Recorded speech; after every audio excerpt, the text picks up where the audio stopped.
The Earnestly Speaking podcast is a show that is founded on free-flowing conversation and may at times venture into mature subjects. Listener discretion is advised. Yeah,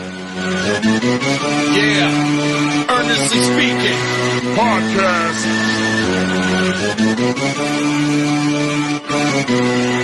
Let's get it. I'm a giant in New York, in Miami carry heat. So much more in store, my product can flood the street. Opinion Nation Godfather, CEO.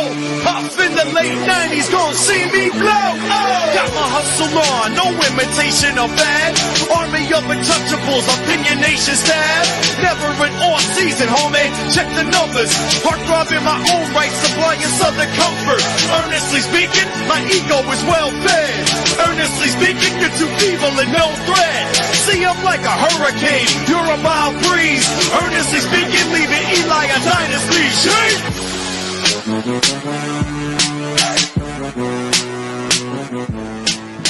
Earnestly Speaking podcast, recording this August 6, 2024, with 2/5 of the 3CT Wrestling Pod. Oh my God, who is this? Look at Ryan.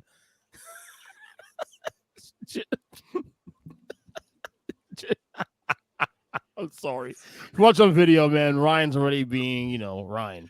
It fell off. It happens. It happens at our age. Pretty closer. Oh my God. We got 2/5 of 3CT podcast. Big Jim, James Nies, Ryan Miller. What's up, fellas? What's going on? We account for about half the mass. Have to. But 2/5 of the people. Well, yeah. Well, that's not true. No, Tim's a large as well. I was going to say, there's a lot of meat on that show. A lot of meat. Matt's the skinny. He's the top of the pyramid, if you will. Ernest, I like that little entrance theme that you did there. Is that somebody you know? Is that it's like it's actually the famous Earnestly Speaking. The guy's like podcast. I like it. It's catchy. That's actually the famous or infamous, you may know him, G.W. Gross or G. Stelio, that was very at one point very active podcaster here. No longer as much, at all, really, the last like 3 or 4 years. But yeah, I heard you say the word unit and then the letter G, so I'm assuming G Unit G he made it big is who recorded that. Good. I'm surprised to know who G Unit is. To be honest with you, I'm not. Wait, is that racist? Ryan's not as white as I am. Okay. So all right, so there's some melanin there on Ryan's part. Yeah. I mean, beautiful olive skin. I'm very olive. It's hard to tell with the. Let me dim this a little bit. So I can talk hip hop with you if I wanted to. Like I wouldn't go a bit. Jim might have. I don't know. Yeah, a bit. I mean, I'm also probably like of the 3 count guys, the most into like country music. So really, I'm all over. We could talk hip hop. Yeah, I would think Jim. I would think either Jim or even like say Mark would be more in the country than you. But okay. That's racist, EJ. It is. It is racist based on opinions and the way you look. Fuck you. That's right. I brought my soundboard, asshole. Oh, and also, I don't have a soundboard, so I just make noises. Fuck you. I'll do it myself. So I say 3/6 of the 3CT podcast soundboard. Also, how you doing, soundboard? That's right. Soundboard's good. I forget when Jim's on the show now, we have to introduce soundboard now because that's what we do. We do, yeah. By the way, it travels everywhere. By the way, I told Jim earlier, was it yesterday, that I feel bad for him now because as of this week, every Tuesday for the next 6 months, he's hanging out with me. Oh, God damn it. Oh, he's doing that. I'm here, and then next week we're filing for content with student of the game Kyle Nash. Bing, bing, bing. And then fucking huddle up starts the following. That was the worst Bing ever. I'm screwed. Well, I was reloading the soundboard because on the one website it doesn't play the full fucking thing, and I'm launching in a different browser because I'm upset. Well, I got to deal with Mumble Mouth for the next 6 months. Now that's not nice. Well, speaking of Mumble Mouth, I got a text from Jim earlier today saying, let me read the text off here. Just You're darn right. He got big mad. He goes, how the fuck can you not pronounce Kamala's name right? Because you can't. She's not the pro wrestler, dude. Oh, you're still calling her Kamala? Kamala. I know. No, you say Kamala. I go back and forth once in a while. I go back and forth. I have it clipped. I have it?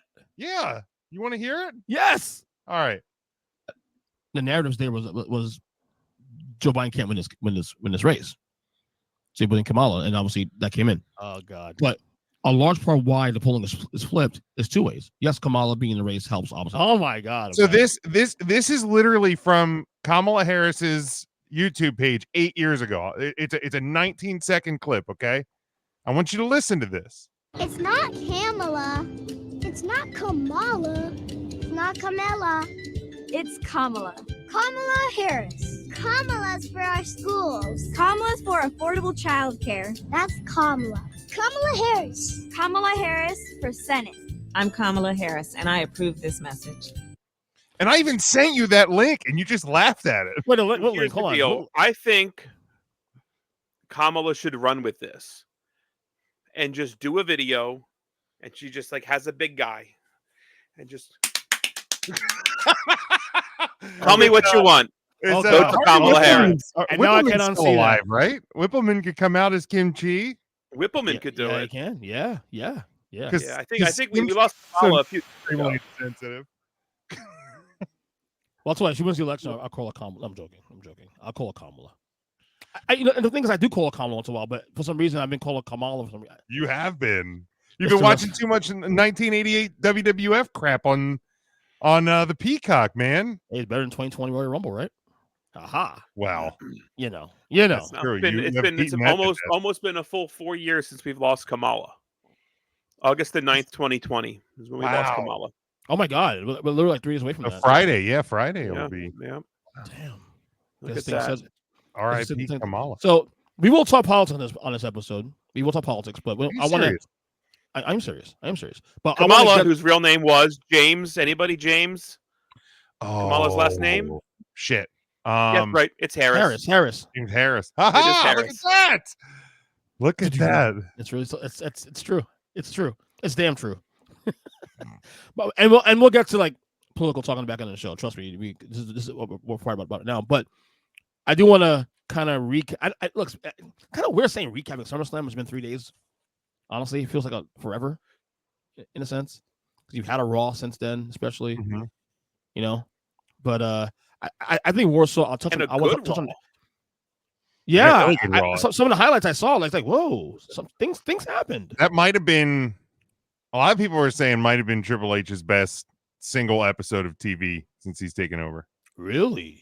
Yeah, that's interesting. I'm not. I actually didn't see a lot of it because I was over on the In or Out sports debate. Yeah, which but by the way, I got to finish watching that tonight when I get off this call. That was fun. Because I started it with you, and I already predicted that Kyle's gonna beat you just because it's Kyle and you're woke. I don't know who won. Who won the debate last night? Well, it's the fans decide. I don't know if he does like a voting thing or it's just kind of a free flowing. Actually, because like I think Kyle and I agreed on like 3 of the 5. Spoiler alert: 3 out of the 5 topics. I think we. So what was much of a debate then? Is this I sound you? Oh, not really. Interesting.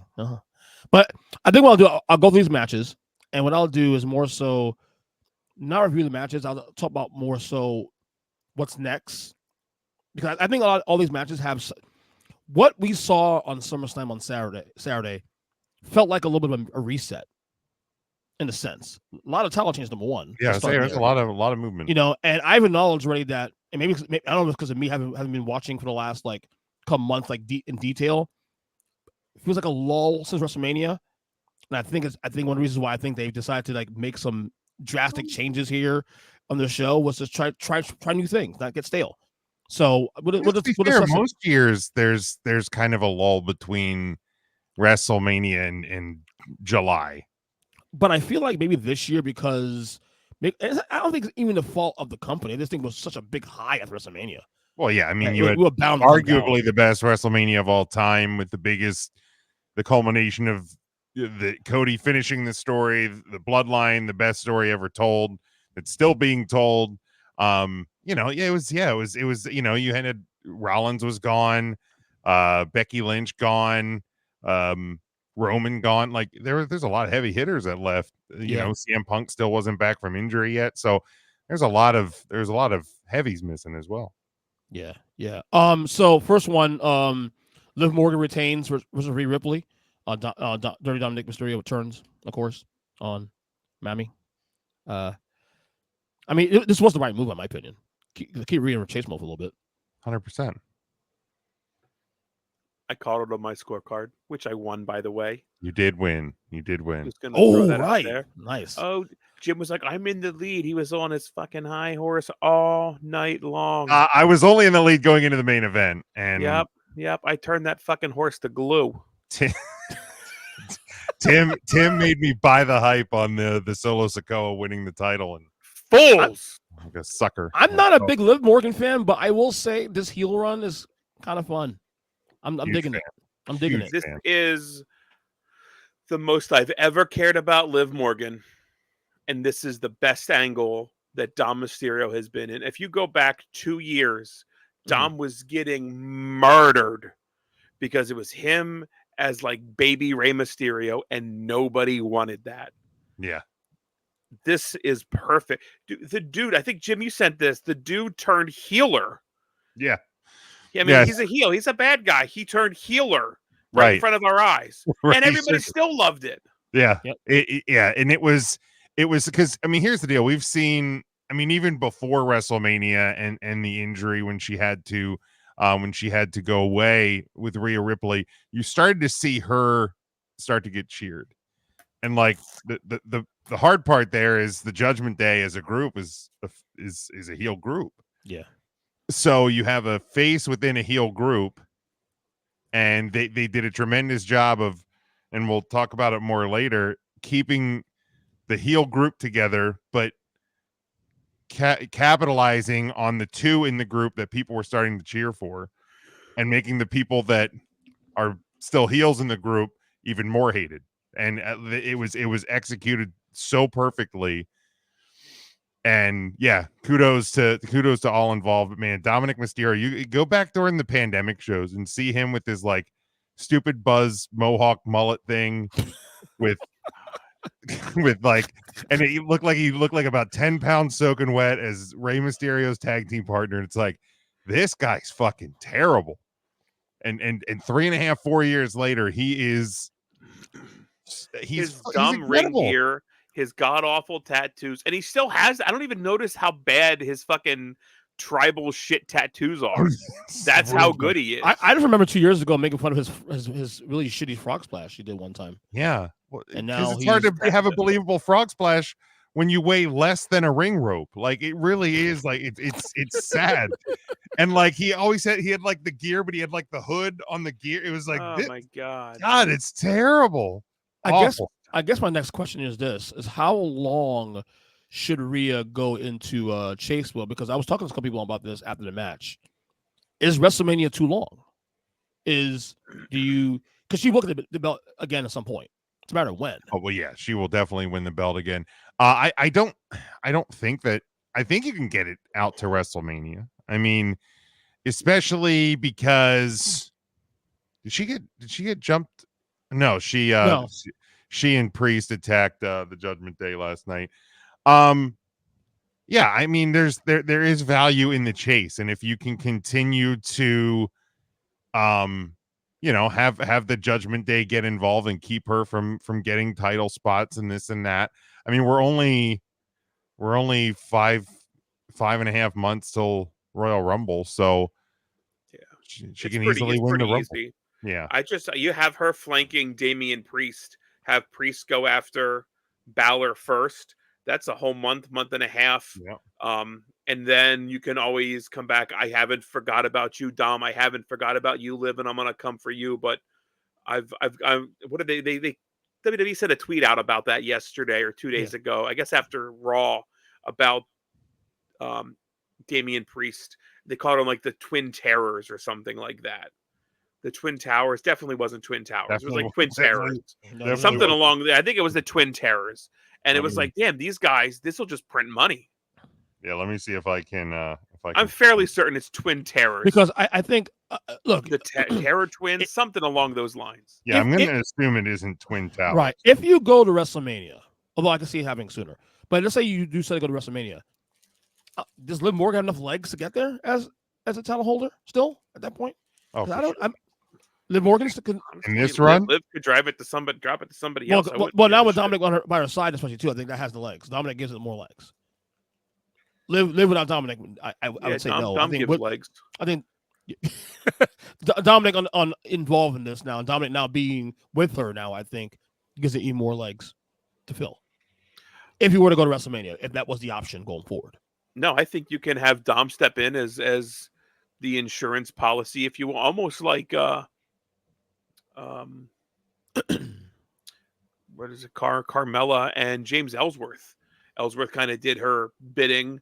He's kind of under the swoon of Liv Morgan. Yes, you got Terror plenty of Twins. Terror Twins. Terror Twins. Terror Twins.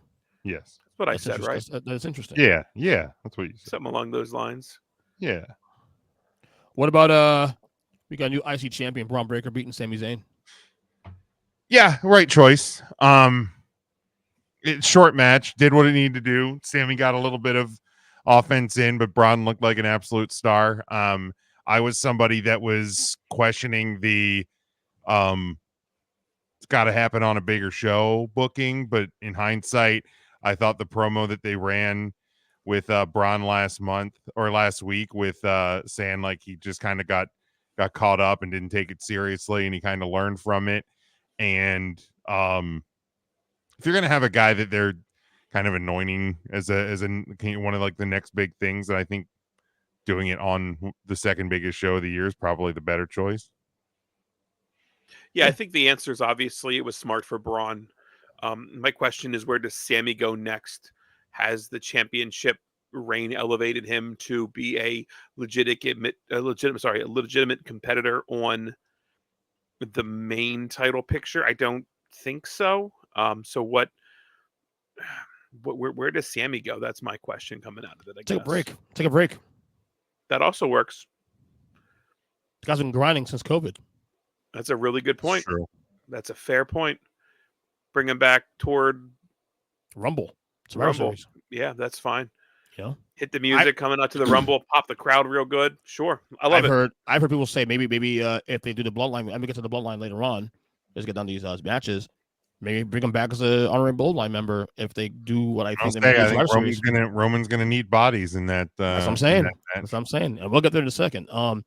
Is Braun ready? Is Braun ready for this? You think Braun is ready to hold this title a little bit? As Mark would say, Jim, on 3, 1, 2, 3. Yes.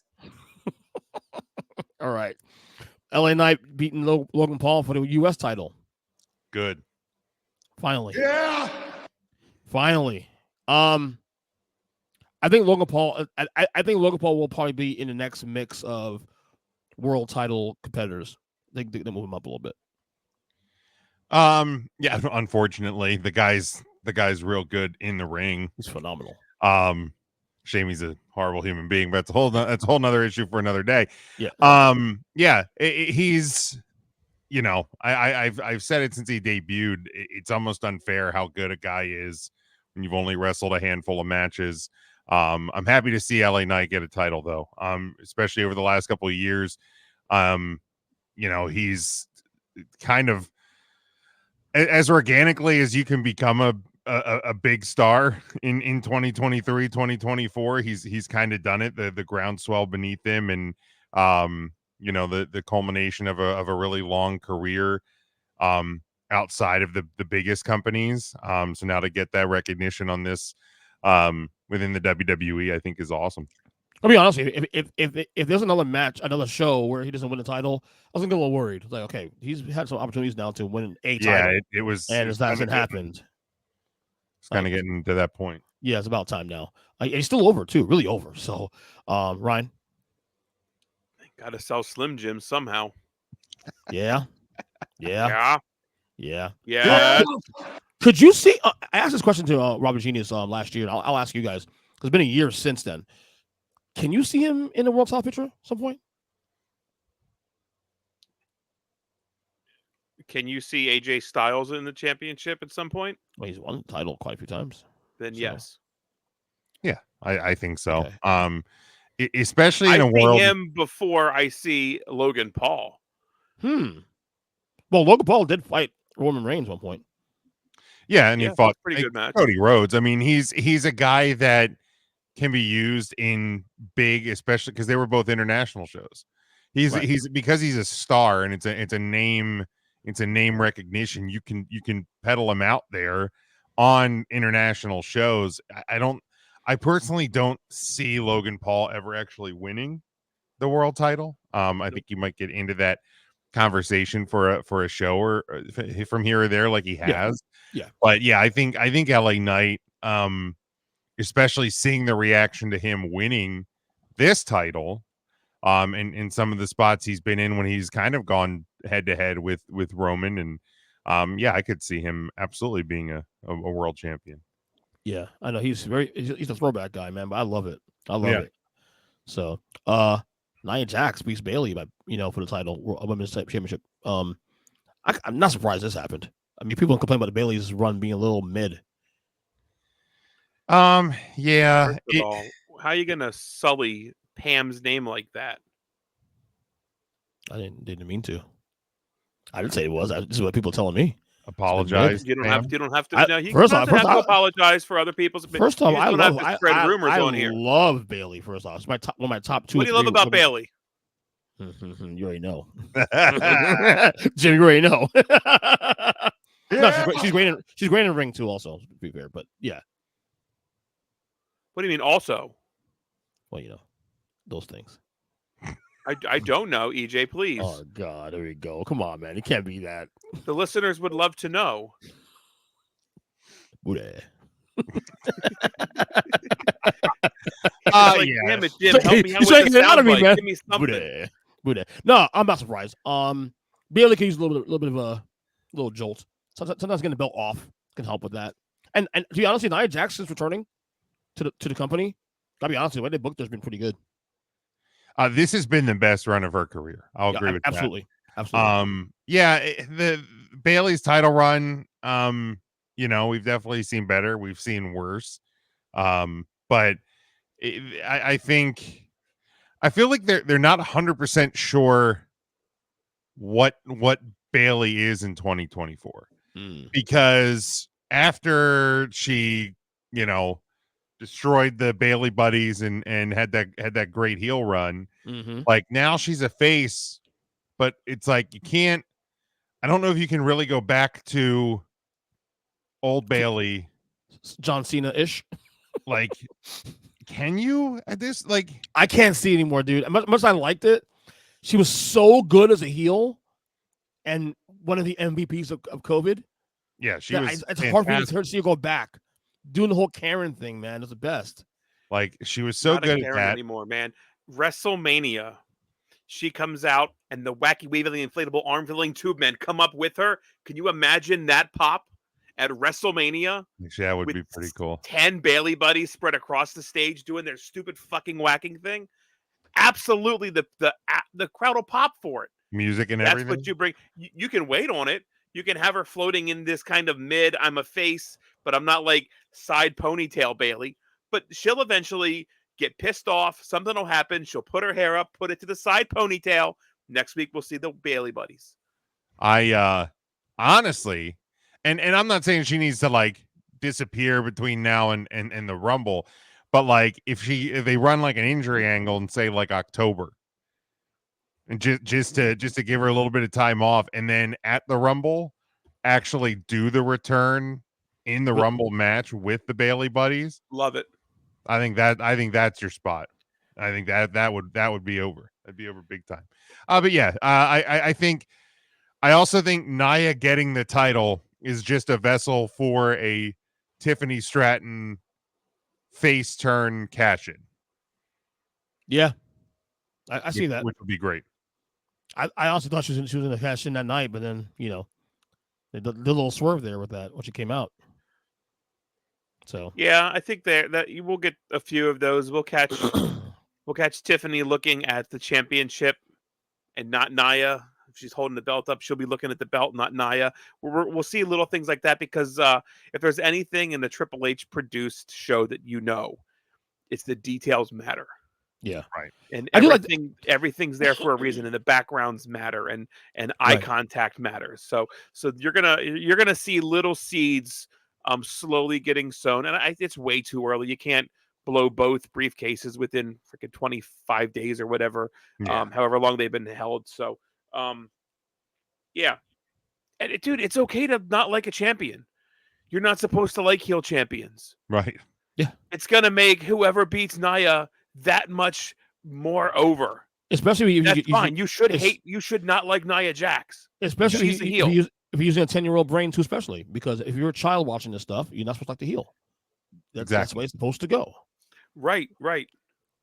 That's not. I mean, there are some full-grown adults that don't like Nia Jax because she's overweight. She's she's not the typical diva-style wrestler, and people hate that about her. I'm not body shaming. There are adults that don't like Nia Jax because she looks like a vegetable. I don't know. That she's not. Which that's cringe in itself, be honest with you, but whatever. Yes, absolutely is. But I will say though, I like having like a monster heel in that division though. It's nice to have like a call nice her a monster. No, I'm saying EJ, it's 2024. Big ass monster. You say. Well, I also said Kamala, not Kamala. So that's true. Well, Kamala was a monster. That's true. You cannot say that in 2024 at all. He was. Ryan, what did Kamala do? Ryan, what did he do? He's right. Yeah, he sure did. All right. How about Drew McIntyre beating CM Punk by pinfall? Of course, Seth Rollins was a referee. So we all got together at Matt's place to watch this. This was Matt's match of the night, and he wanted us to come on and just say how much he thought this was Drew's best match since he was rehired with the WWE. Matt loved it. Huge. He kept yelling, "Look at it!" I still want to see Double Turn that night, but I guess you don't always. I think we will get heel CM Punk eventually, hopefully. But like because he got hurt in the Rumble, and this is his first match back, it's way too early to dip into that. Everybody's still just happy he's here, happy he got through a match without getting hurt. Let's be honest. Mm-hmm. No, this match was really good. The storytelling work, it was all fantastic. You have three guys who don't like each other the whole way around. You played into a bit of the SummerSlam 97 stuff. Yeah, it was really, really good. Which I rewatched right after the show was over on Saturday. I believe you did. Yeah, that was so much fun. Brett and Taker and HBK. There is nothing I love in professional wrestling more than a story booked around a friendship bracelet, and this had it all. I love this Drew. This Drew is awesome. This Drew. That's what Matt would say. Yeah, I do think it is his best work as well. You think so? Yeah, I do. Yeah, I like he's a good face, but I like heel ass kicking Drew more than babyface Drew. Nope, hold on. I'm getting a text from Matt. He says, "Are you talking about Drew McIntyre yet?" And I said, "Yes."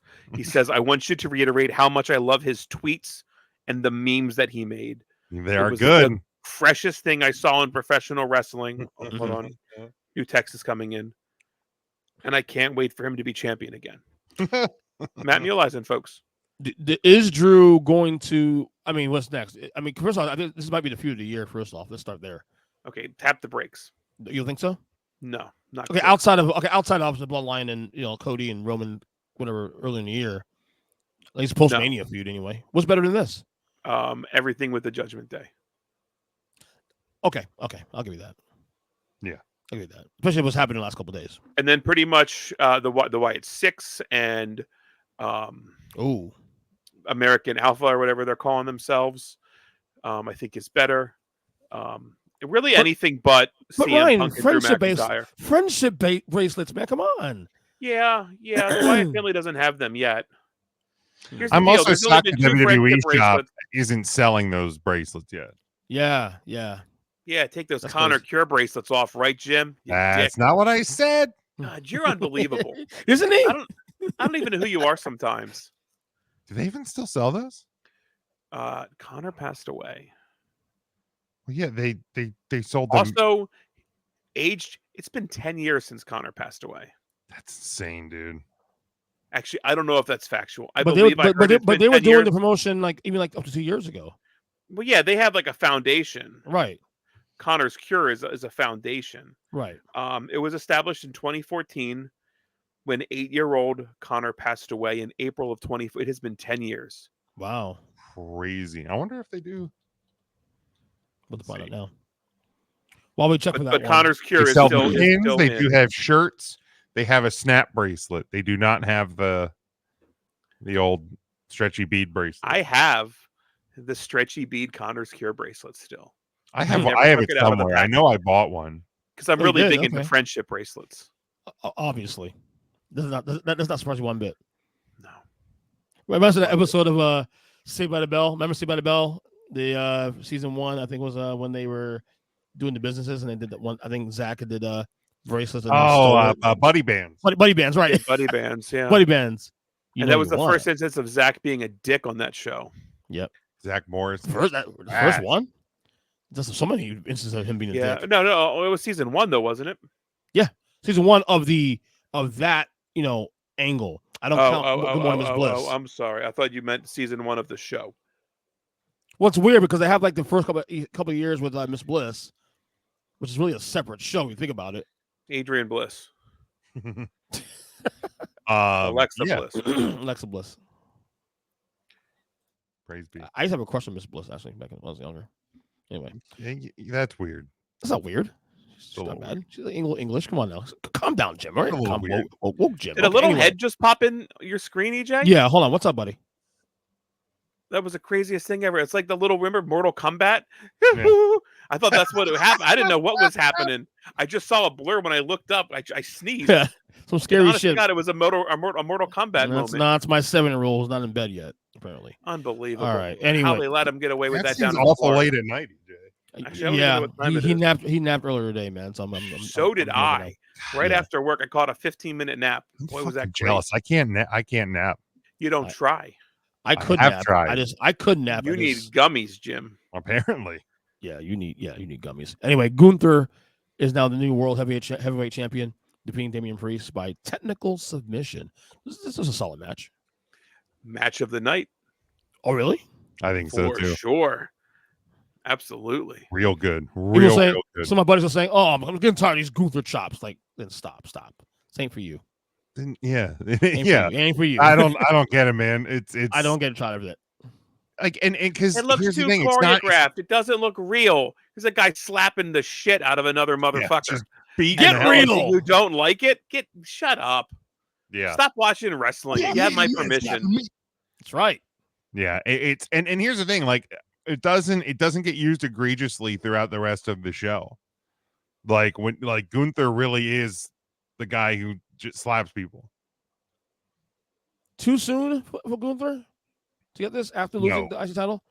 No. Too soon for Damian Priest. Not you got the belt back in Mania. Jim, I cannot wait to watch another wrestling show with you. I am going to call out every fucking chop because they are used in every single match egregiously. Don't act like Gunther's the only guy chopping people in the WWE. I'm not saying he's the only guy, but it's Get not out of here. No, not on a WWE show. It's a bit no different than Ric Flair back in the day. Ric Flair's the same way too.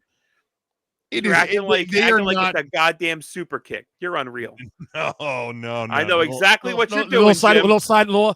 We can watch a WWE program and we'll watch an AEW program, both with the Gunthers and the Bucks, and we'll count the super kicks outside. There will be more chops in the WWE program than super kicks in an AEW program. I don't know about that.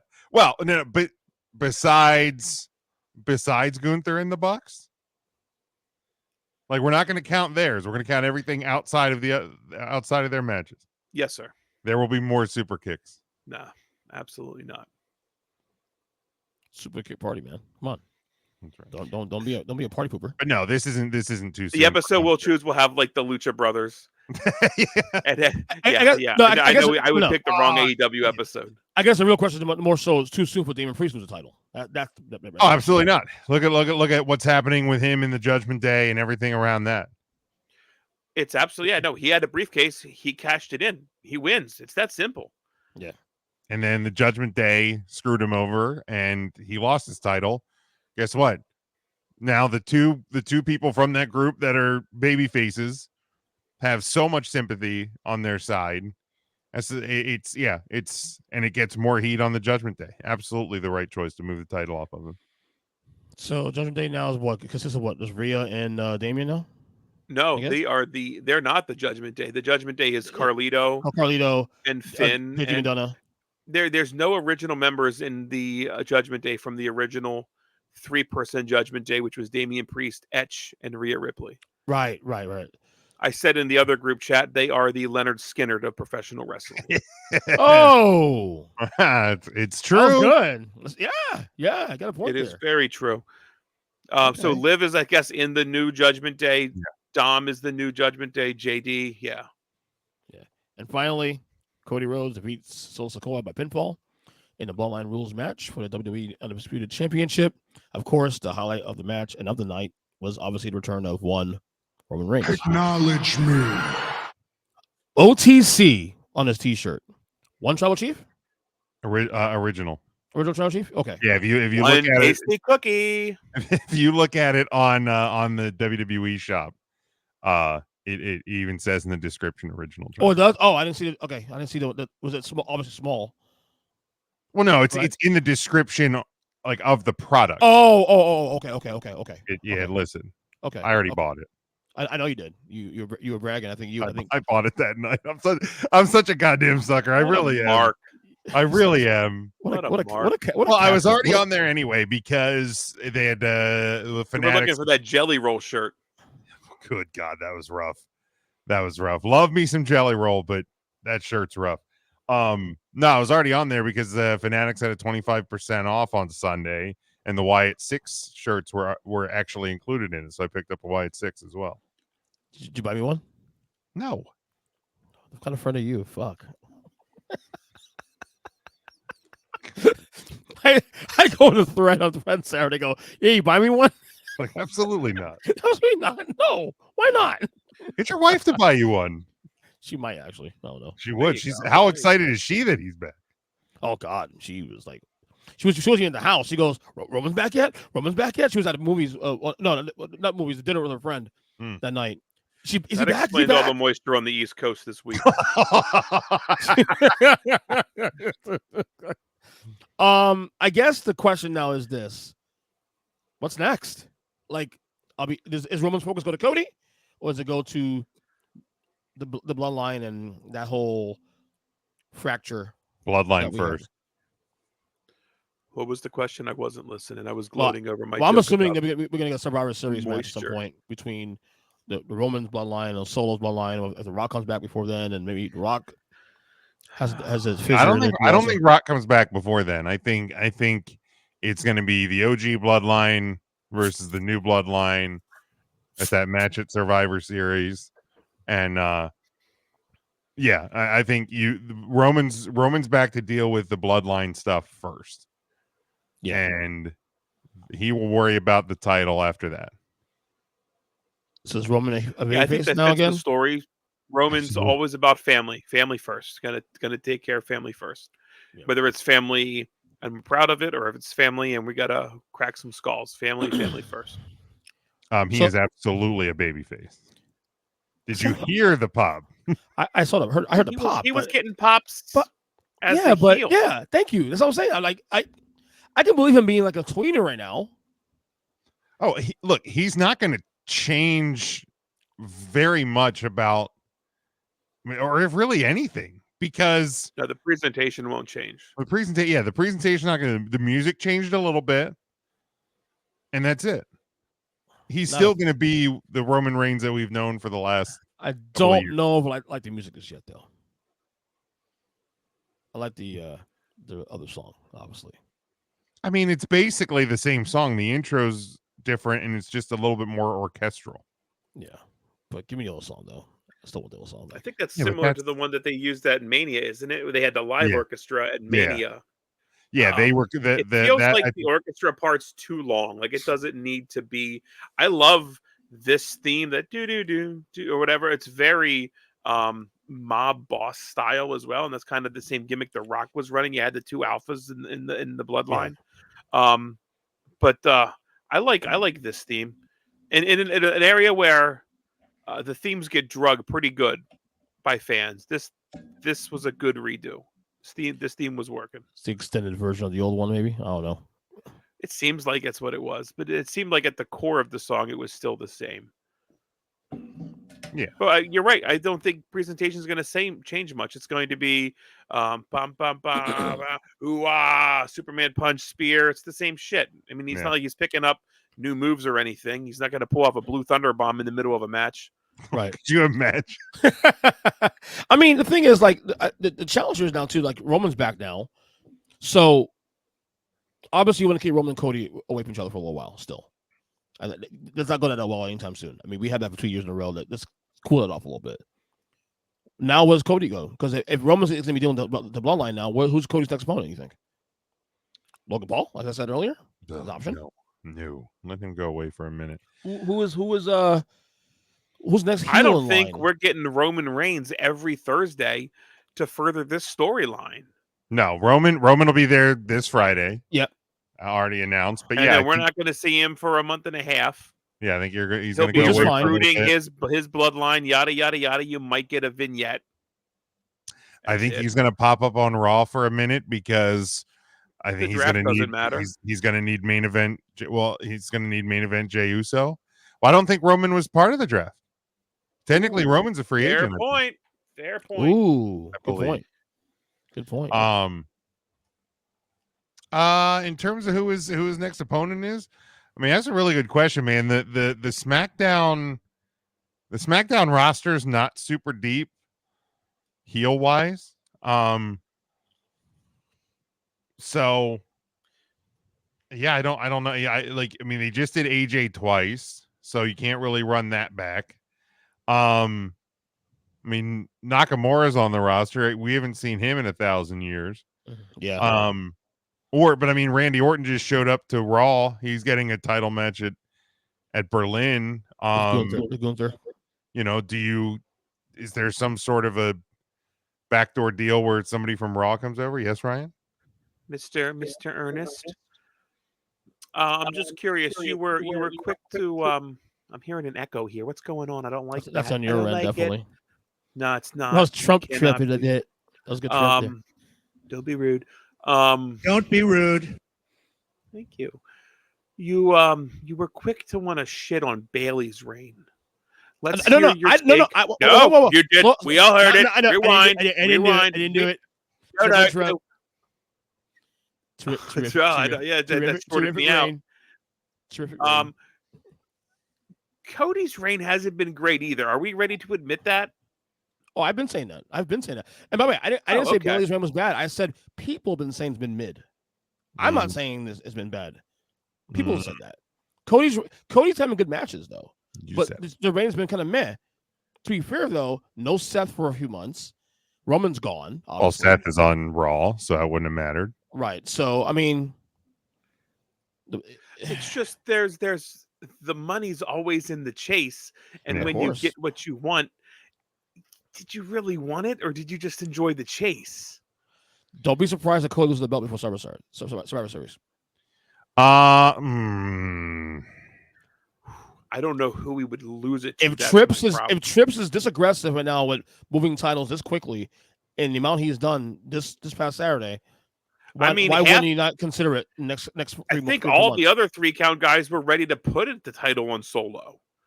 I feel like I might have been the only one that said Cody is obviously. Well, I think Matt was with you.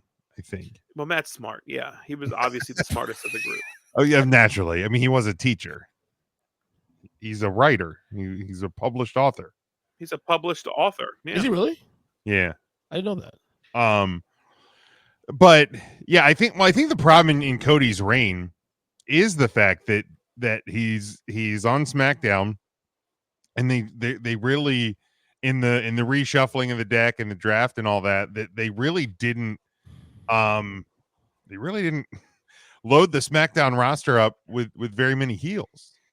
So like they did the Logan Paul match, and then they did AJ Styles twice. And then they ran back the bloodline stuff. Well, now the bloodline's going to be tied into Roman. Roman stuff for the next couple of months, probably. Yeah, I don't know. How many legit heels do you have in the company right now that you can run at him? I would have said Randy Orton, but Randy Orton's a face right now still. Well, yeah, and Orton's battling Gunther and for the Berlin. I mean, it's a one-time deal in 2 weeks from now. Do you dust off? But I mean, on SmackDown, oh God, on SmackDown, I mean, your heels are. I mean, I guess AJ Styles is kind of a heel. Austin Theory, Carmelo Hayes, I think, is a heel. The Bloodline guys. The problem is, who do you dust off that's believable to beat him right now? I don't know. That's the problem. That is the problem. Because I mean, Logan Paul's a heel, but like he just lost the U.S. title, so why is he going to get a shot at the WWE title? Because he's a privilege. Like, you know, and I mean, John Cena's out there. Brock Lesnar's out in Canada, just not doing anything. True. But really, I mean, there's really nobody on the SmackDown roster that I could say, yeah, this guy should be taking on Cody Rhodes. And hence, this is the problem, and this is something that I think me and a couple people on this podcast, we discussed this about Cody. Like, okay, what? And we said this even before the Roman feud ended in April. After you get past this, what's next? I mean, I think they need to explore the idea of potential Raw SmackDown trade, because there's at least a couple of guys over there that you could run. I mean, I know it's been a while since he's had a title run, but the Miz is always a better heel. I know he's kind of doing the face thing with R-Truth right now. Yeah, I mean, I'm okay with it, but you know, I miss heel Miz. I mean, Dragunov, you have Drew McIntyre, which I know Cody's done stuff with him. You know, there's a couple of guys, but yeah, it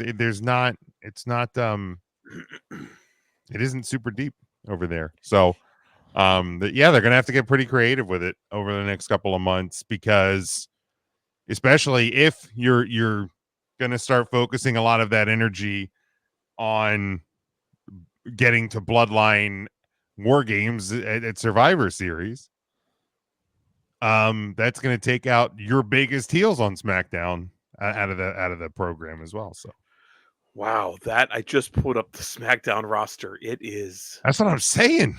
Brutal. Yeah. Yeah. And that's it is sparse. They went heavy. They actually went heavy on tag teams and women, which is a good problem to have. Very good problem to have. But when you have the biggest title in the company on the most popular superstar, yeah, you got a problem. Right. The only other, like, outside of Randy Orton, tiered echelon of like superstar, I think, just got Bobby Lashley. I was just gonna say that. But like, unfortunately, he's probably gone. But he's gone now. He's still an active member according to the WWE. He's still on their roster page. Bob. Yeah, I mean, he's still rostered. Bob. I don't know. If it's a money thing, figure it out. Have Cody come out, say, I don't really have anybody, and then have that freaking Bobby Lashley music come out. I mean, you want to talk about runs since somebody came back and I gave a damn. Bobby Lashley, I hadn't given a shit about Bobby Lashley's career outside of the last 2 years.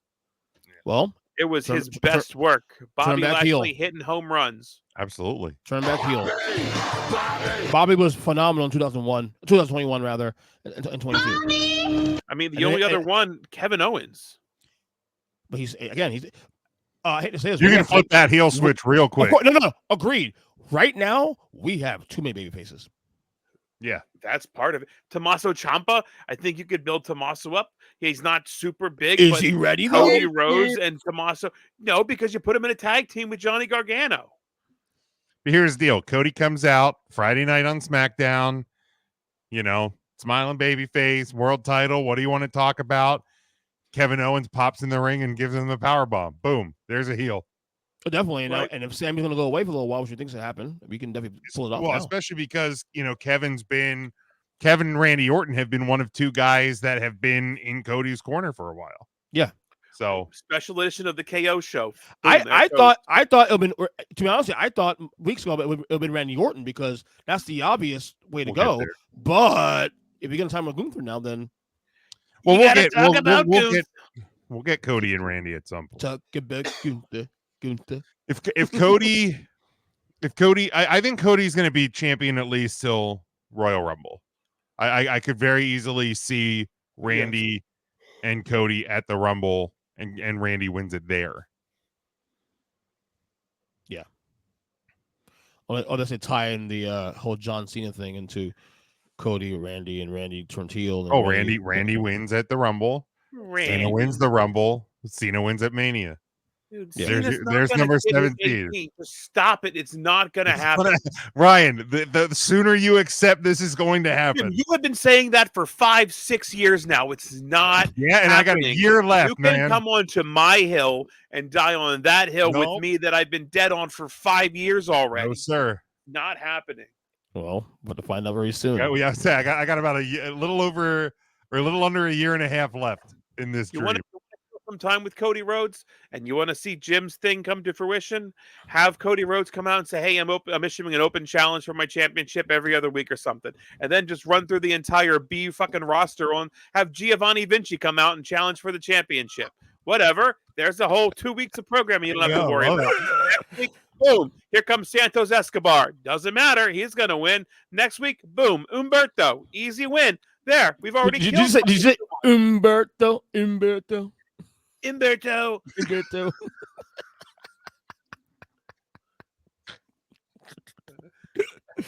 Oh God. Bad embrace. Anyway. All right, let's close out wrestling now. Let's talk politics. Which I think the Trump teaser was enough for us to get into the politics stuff. It's a perfect transition, right? It really is. What a day, guys. Puerto Rico. There we go. We love Puerto Rico. So That sounds breathy. like me when I run up 2 flights of steps. So breathy. You have to admit, man, We love Puerto Rico. all weirdness aside with Trump and everything going on that side of the aisle, you have to admit the dude is hysterical. I don't need to admit that. It's hysterical because I have to laugh to hide the fucking pain of how the hell do we have to deal with this bullshit? He's great for content. I will say that. If you're a content creator, is not funny. Shane Gillis pointing out correct. the things that are funny about Donald Trump is funny. That is correct. Here's the thing. SNL cold open about Donald Trump. Those are funny Those are funny. because those are controlled comedy events. Right. Those are scripted comedy sketches. I don't I've need actually to realized my knockoff impression of Donald Trump is a knockoff impression of Shane Gillis doing Donald Trump. Isn't it the way like most impressions work though? Like Probably people's John Madden impersonation is actually an impersonation of Frank Caliendo's impersonation. doing John Madden. Yeah. Like that's usually the way. I mean, everybody thinks, oh, if Shane Gillis or if Frank Caliendo can do it, I can do it. Caliendo's fantastic. Or you rip off Alec Baldwin's version of Trump. But so like, here's the thing. I don't need entertainment and content from my president. I need my president to be a fucking president. That's it. well, why can't he do both? What if Trump was actually say that you agree with him politically speaking, but he's also like this? Would that bother you less? I guess. If he was like what? Let's say Donald Trump had the. So give me your ideal president, like person wise. Who's your ideal president, like regardless of like political persuasion? As in who's been a great president? In your opinion, who considered a good president, who was a good leader for his country? I mean, I think George W. Bush was a great leader around 9/11. I think he was a tremendous commander in chief when those attacks happened. So take George W.'s compassion. Barack Obama's studiousness, but Trump's like kind of like humorous side. What do you call that? Could that be palatable for you? I don't necessarily. Here's the deal. It's hard for me here. We've talked politics before. Former Republican. I would All three of us are. when I voted Republican, if I was that same person I was today, I would be considered a moderate Republican and labeled a rhino and harassed Right. probably away from the Republican Party anyway. Yeah. I just struggle because there was some silly shit about George W. Bush. He can't read. He has that weird kind of cadence when he talks. The folksy thing, the folksiness of him. Yeah. Yes, yeah. I mean, he was kind of like a bit of like a hillbilly. Hey, Dad is screwed up. Right. That's the George that I found like to be humorous. Yeah, it's like, it's silly old George. I don't find like narcissistic behavior and name calling to be funny anymore. Like as a 40-year-old, I don't find that humorous. Like today he uncorked this thing of just listing. Let me try to find it. Yeah. I mean, think you sent it in the 3-count chat. I didn't. Or somebody did. I try really damn hard to not bring up things and I think Matt did. Let me take a look. Yeah, Matt. I bet Matt meant to send it to just you and me. Wait, was it his thing today after the Walls announcement on True Social? Yeah, about crooked Joe Biden, the worst president in U.S. history. Oh wait, I'm gonna do it in his voice. Hold on, because I think I have it right here. I'm gonna do it in his voice. What are the chances? Is what it starts with. What are the chances? Where's that on here? Let's see right here. Let me bring it up to the plate. Yeah, pull up your Parler account. I bet you can find it there. Shut up. I'm bringing it up now. Hold on, give me a second. Damn, come on, Trump. Come on, load the video on Rumble. I'm trying to bring it up now, but he's like, oh my gosh, he's putting all his like he's trying to scroll back through all the Trump posts on all of his Trump posts. I am. Real talk. I really am though. Hold on, I'm on the screen now. Give me a second. Oh, we knew you are a member of True Social, aren't you? Allegedly. You would. But here's honest to God, do you collect stamps? Me? No. Good. Who was that? Look, these are all the last hour, all endorsements. Oh my! This is embarrassing. Who are these people? Oh, black guy.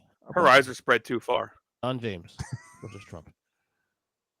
Also, how much fucking photoshopping did they do on his picture? All right, I think it's it. I think coming now. Hold on.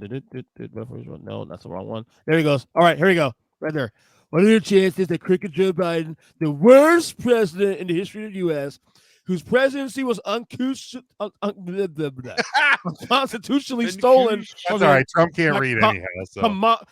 Kamala, Barack Hussein Obama, crazy Nancy Pelosi, shifty Adam Schiff, crying Chuck Schumer, and others on the lunatic left, crashes the Democratic National Convention, tries to get the nomination, beginning with challenging me for no debate. He feels that he's made a historically tragic mistake handing over the U.S. presidency, a coup to the people of the world he both hates and wants back now. I mean, if there's one thing first Trump of all, if you're going to read that in Trump, the word is it's a coup. It has a P at the end. It's like a chicken. It's a coup. It's a chicken coup. Yeah. I mean, if there's one thing that he's an expert on, it is a political coup. This is the most radical left duo in American history. There's never been anything like it, and there is never will be again. Crazy Kamala is indeed crazy. I hear there's a big movement to bring back Crooked Joe. Okay, I don't hear any of those rumors. At this juncture. It's all just I just don't find that level of bullying to be funny. No, I have a niece who was very connected at high schools. Bullying is still very much a thing. Some of her friends have been subject to bullying. It's not something that I want to tolerate. Mm-hmm. I don't think high schools and middle schools should tolerate it. I wasn't the most popular kid in school. I've also done my share of bullying when I was in school and when I was in college. I'll admit it. I wasn't the nicest, the best fucking person, but I've worked really hard in the years since, and I'm proud of the 40-year-old that I am today. There are folks out there like Donald Trump who hasn't aged a fucking bit, and posts like that prove it. If there's one thing that the last, well, almost decade of this Trump movement, this MAGA movement, has given us, that I hope that we can eventually put to rest, but part of me is afraid that there's no putting the toothpaste back in the tube, is terrible people feeling empowered to be terrible people because of him. I have an opinion, though, why he is reacting the way he is on Truth Social today. Because he's fucking terrified. No. Yeah, because of this.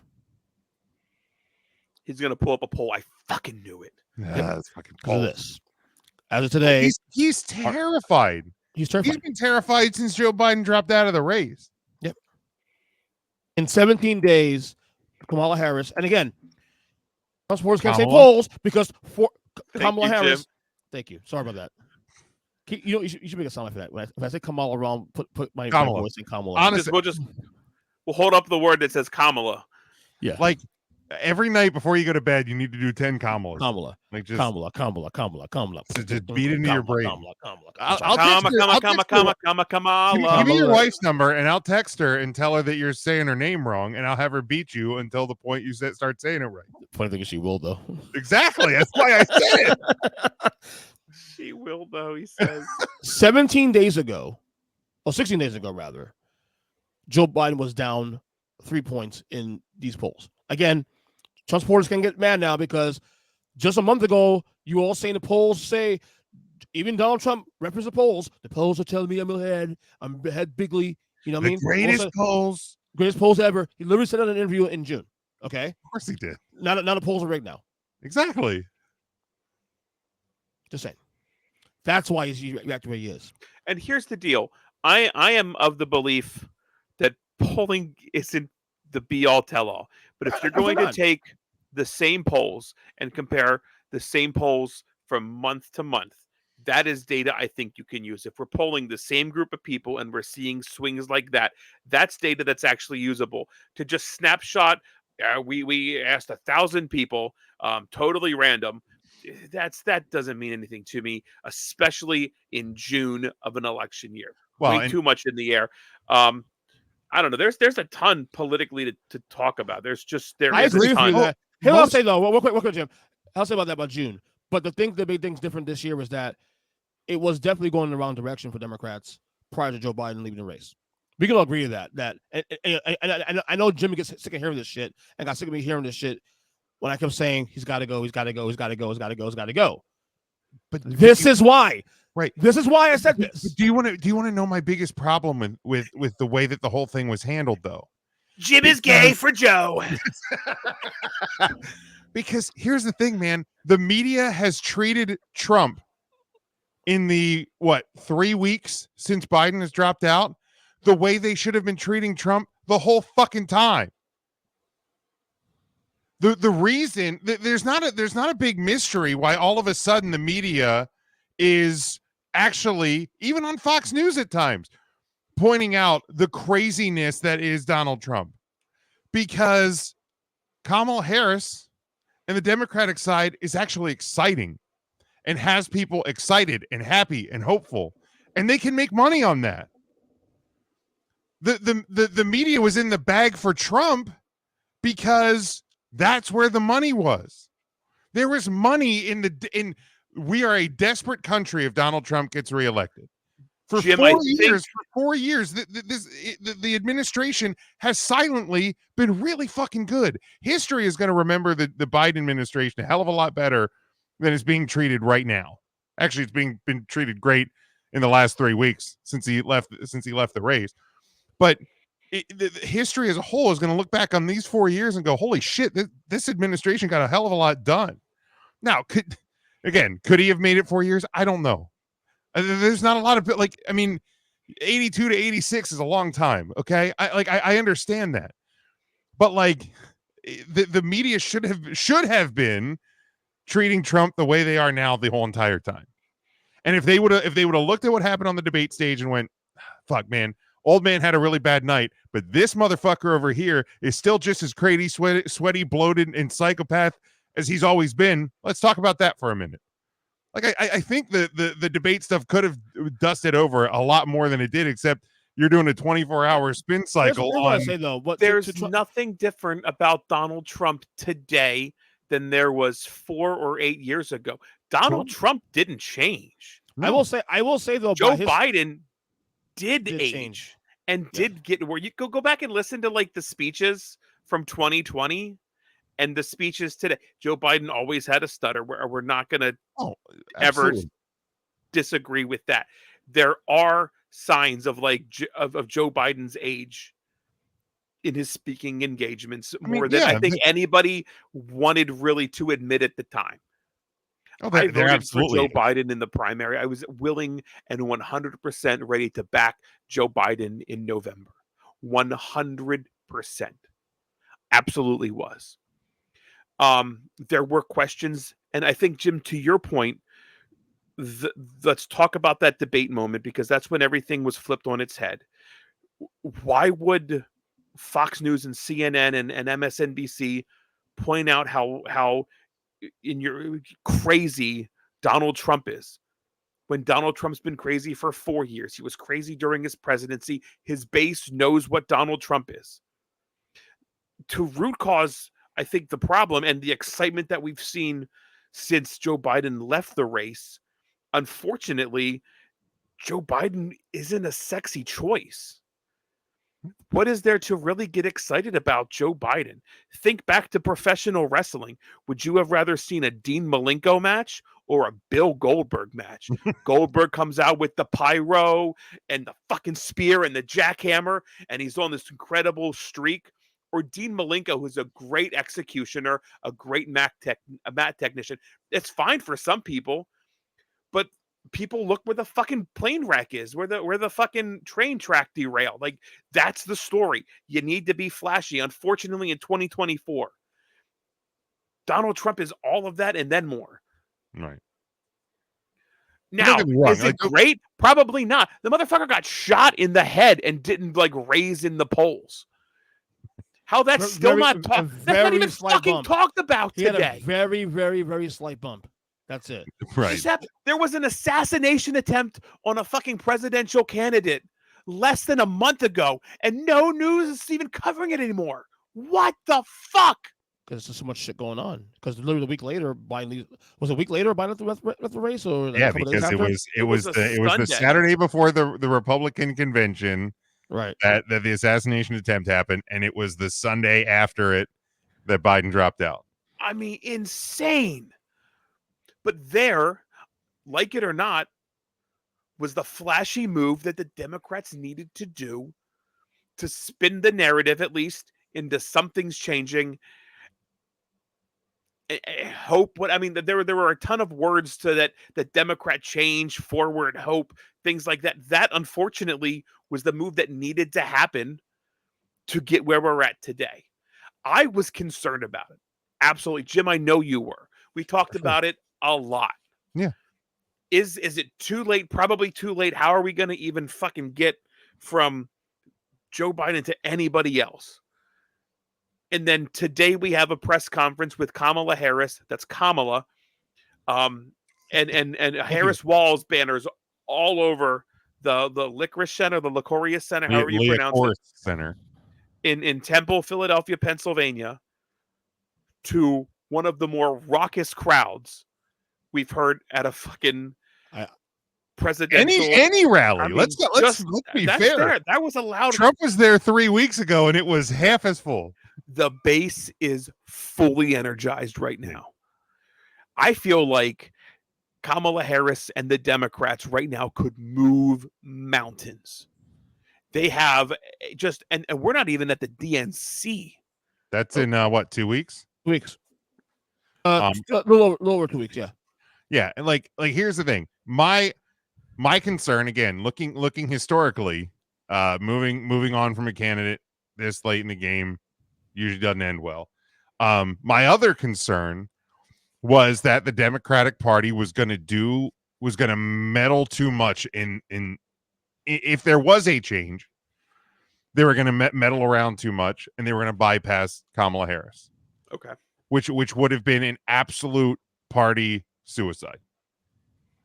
Because how are you going to bypass a black female vice president who's been a part of a successful administration for the last 4 years? That, again, when you're talking about the ages, just the ages of the men, Donald Trump, Joe Biden, they have already passed the average age of living in this country.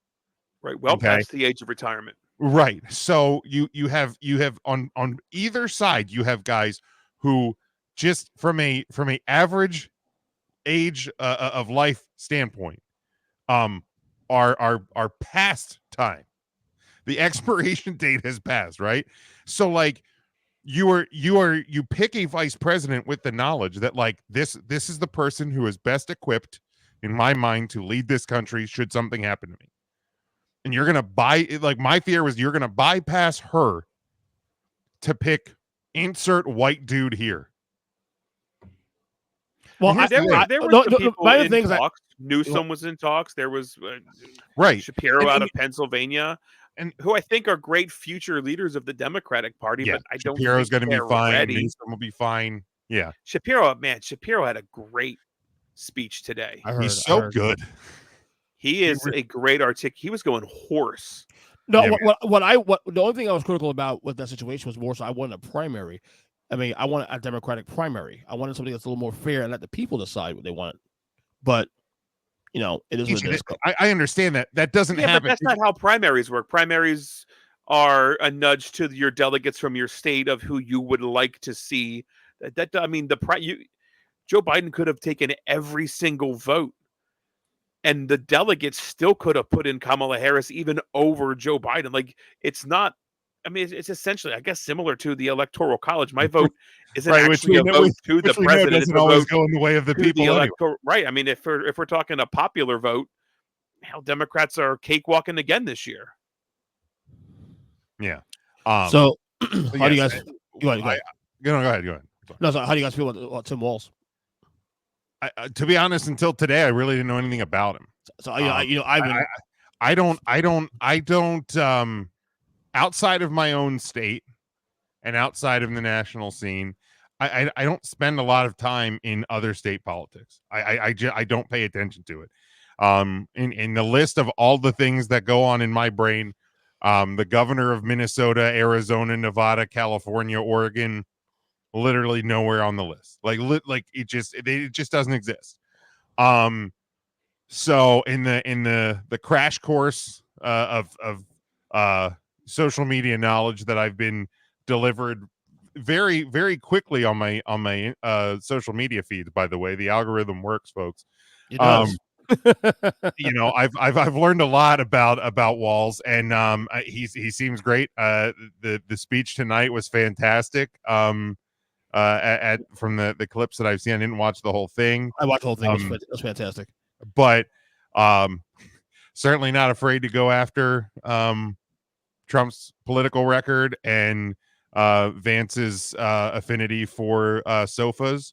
So yeah, I think he's fantastic, and I think you look at not only his political history but his life, and where he came from, where he stands on a lot of things.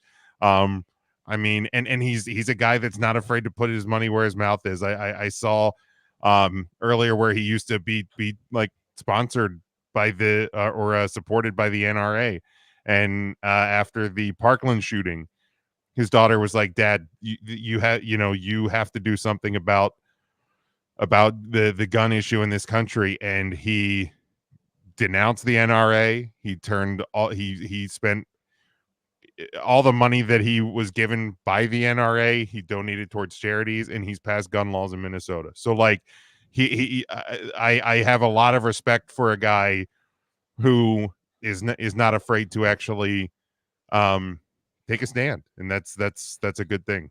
All right, so anybody that doesn't know who Tim Walz is, here's a little compilation of some of his best quotes as governor of Minnesota. These guys are just weird. That's where they are. Don't give them the power. They want to take books away. They want to be in your exam room. These are weird ideas. Listen to them speak. Who's asking for this crazy stuff? We do not like what has happened where we can't even go to Thanksgiving dinner with our uncle because you end up in some weird fight that is unnecessary. They see the least fortunate among us as scapegoats and punchlines for them. Kamala Harris and the Democrats see them as our neighbors. Everybody in this room knows, I know it as a teacher, a bully has no self-confidence. A bully has no strength. They have nothing. We don't have the 10 Commandments posted in our classrooms, but we have free breakfast and lunch.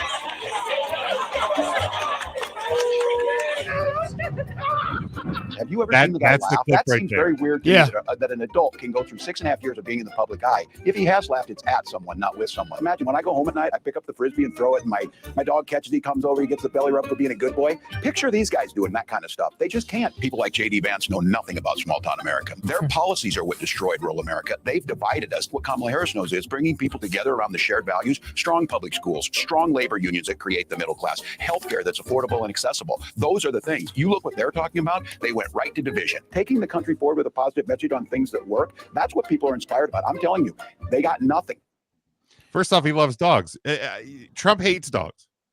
If you want to test the measure of a person, if they hate dogs, that tells you all you need to know.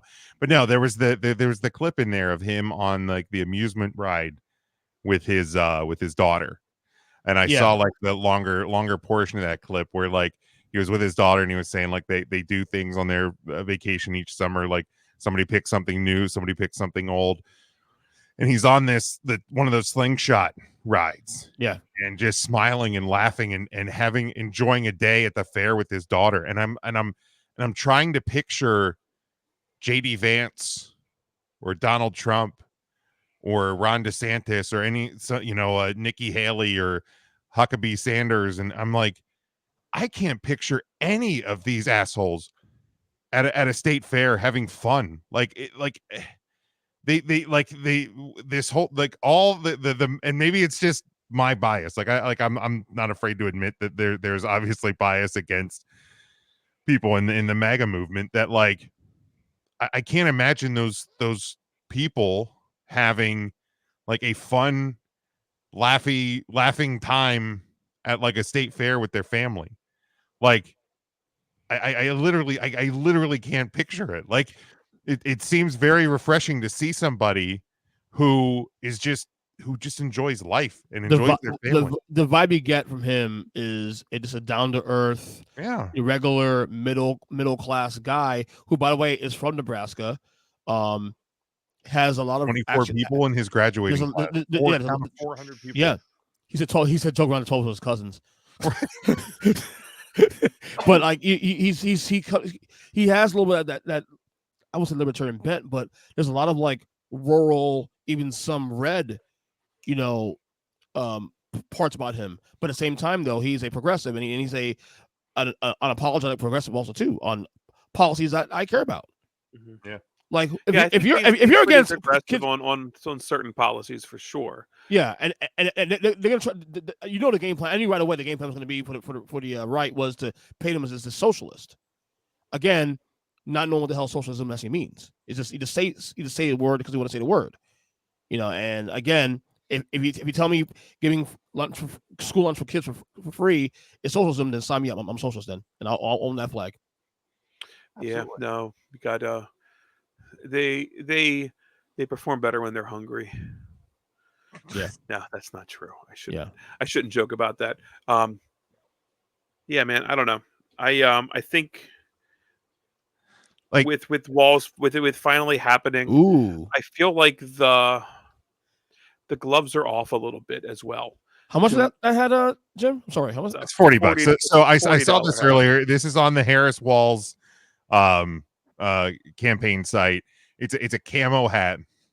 It says the most iconic political hat in America, which I love the tagline there. But like I've seen like pictures and video, like Walz, he's a hunter, he's a fisher. He is. He's a Midwestern, he's a Midwestern guy. He said during the speech tonight, I'm a pro 2A guy, but we need common sense. Right. Hell, You know, those that's words something in I and of feel like themselves, man. everybody can want to agree on. Just common sense. It's not just common sense. It's not Right. so common anymore, but man, common Right. sense. It's like uncommon sense at this point. I mean, he's a retired army general, army officer, not general, I teacher. believe. I mean, this guy has. I mean, again, we're talking a lot about a vice presidential candidate. But I think this one matters because of the nature of this race. Kamala coming in, real late, obviously. Kamala. Oh my God! Come on, Hootie. I don't want to be with you. I feel like Kamala. Jesus. Yes, Kamala. You did it. Kamala. That's how you got it right. Kamala Harris, Tim balls to the walls. I feel like the gloves are off a bit. I feel like Joe Biden, not that I want to see people fight dirty, but I feel like Joe Biden never just wanted to square up either. And sometimes you just have to fucking fight fire with fire. Like tonight, the couch comment, that doesn't happen in a Joe Biden, Kamala Harris ticket. I don't feel like that happens. Oh, I got it right here. I got it for you right here, Ryan. Oh, look at you. You're good. Tonight's speech. Economy to help the super rich. If Trump gets a chance to return, he's going to pick up exactly where he left off 4 years ago. Only this time, it will be much, much worse. Raising costs on middle-class family. He will repeal the Affordable Care Act, no doubt about it. He'll gut Social Security and Medicare. And when somebody tells you they believe him. He said he'd ban abortion across this country, and he'll do it, whether or not Congress is there or not. Donald Trump's not fighting for you or your family. He never sat at that kitchen table like the one I grew up at, wondering how we were going to pay the bills. He sat at his country club up in Mar-a-Lago, wondering how he can cut taxes for his rich friends. And I got to tell you, his running mate shares his dangerous and backward agenda. Here we go. J.D. Vance literally wrote the foreword for the architect of the Project 2025 agenda. Like all regular people I grew up with in the heartland, J.D. studied at Yale, had his career funded by Silicon Valley billionaires, and then wrote a bestseller trashing that community. Come on. That's not what middle America is. And I got to tell you, I can't wait to debate the guy. That's cool.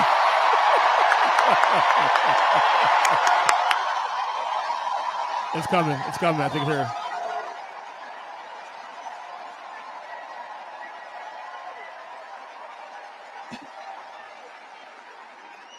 That is, if he's willing to get off the couch and show up. So. It's good, man. It's good pop. We call that a pop in the wrestling business. That is a pop. I told you, man. And for the record, I told Jim, cause I was Shapiro to maybe a week and a half ago, and I told Jim, yeah, you're as wishy-washy on political people as you are with. No, it wasn't wishy-washy. I predicted Shapiro because it's the strategy of PA for Democrats. I also like Shapiro too, also, but doing more of a deep dive on Tim Walz in recent weeks is like, wait a second, this guy is on the issues is right where in my wheelhouse. So here's a guy who calls out J.D. Vance for going to Yale, a rightful gripe if J.D. Vance is going to paint himself as this Midwesterner, the common man. Walz went to Chadron State University, which is a public college in Nebraska. It's one of their 3 public colleges in the Nebraska state system of higher education. And then he went to a satellite campus at Minnesota State University. These are colleges where the everyman goes. These are state schools. Right. He didn't go where to you and I went. Right. I mean, this is he could have been vice president. Damn it, we screwed up, Jim. We screwed up. Dude, that's something I would never, ever want to do. Oh, I don't even God, think no. I would want to get into local politics. I let used to want to alone get into it, man, but it's even gotten ugly on the local level that it's it like, you know what? sure has. I don't need it. I don't need Hell, it. it's ugly on school board levels. Yeah, dude. Yeah, you ain't kidding. And here's the thing: if there's anything that anybody's listening that I can impress upon them is the importance to vote in these off-year elections, the importance it is in the midterms, and if it's the 4-year election cycle, years 1 and 3, where you're like, oh, it's nothing to vote for, it's just local stuff. That's the stuff that really impacts your day to day that you need to really be paying attention to. That's your school board elections. That's your local elections, things like that, where at the end of the day, I'm a 40-year-old white guy who has a pretty solid job. Irregardless of who becomes president, my life's probably not going to be super impacted one. People I know, people I care about, people I love, their lives will be. My life probably wouldn't be. But those off-year elections are really important, and that's what affects you too. So get out and vote every 4 years for the president, but it's really important to make that vote every single year and get your voice heard on all levels of politics. Absolutely, more important on a local level than federal. Probably, yeah. That's the shit that actually impacts us almost every day. Yep, right. Absolutely. So no, I feel a lot better. I feel a lot better about November.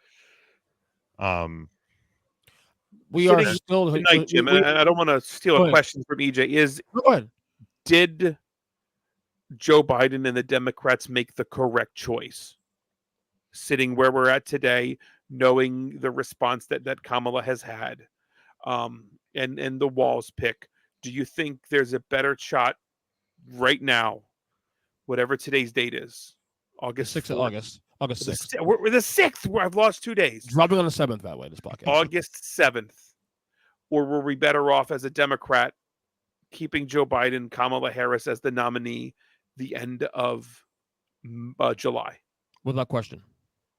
Yeah, I will admit with as events were presented, you know, at the end of July to where we are now, or early in July to where we are now.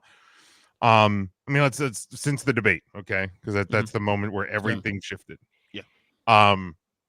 I guess the right choice was made, and that's another reason why I think Joe Biden in history will be remembered far better than he's been treated in the last 4 months, because he did the thing that very few people in the political sphere will do.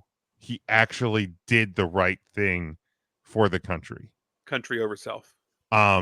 Because here's the thing, another one of the reasons I thought he was going to stay in, and I think EJ, I may have said this to you, but like Joe Biden, this was the end of the line. Okay. People that are, 40, 50 in their early political careers in their 20s and 30s, they're being bought and paid by lobbyists and corporations and people on each side of the aisle. So whenever they do something, whenever they promise something, what ends up happening is usually what the people who are in their pockets want them to do. This was the end of the line for Joe Biden. He was not beholden to anybody. He was going to do what he wanted to do.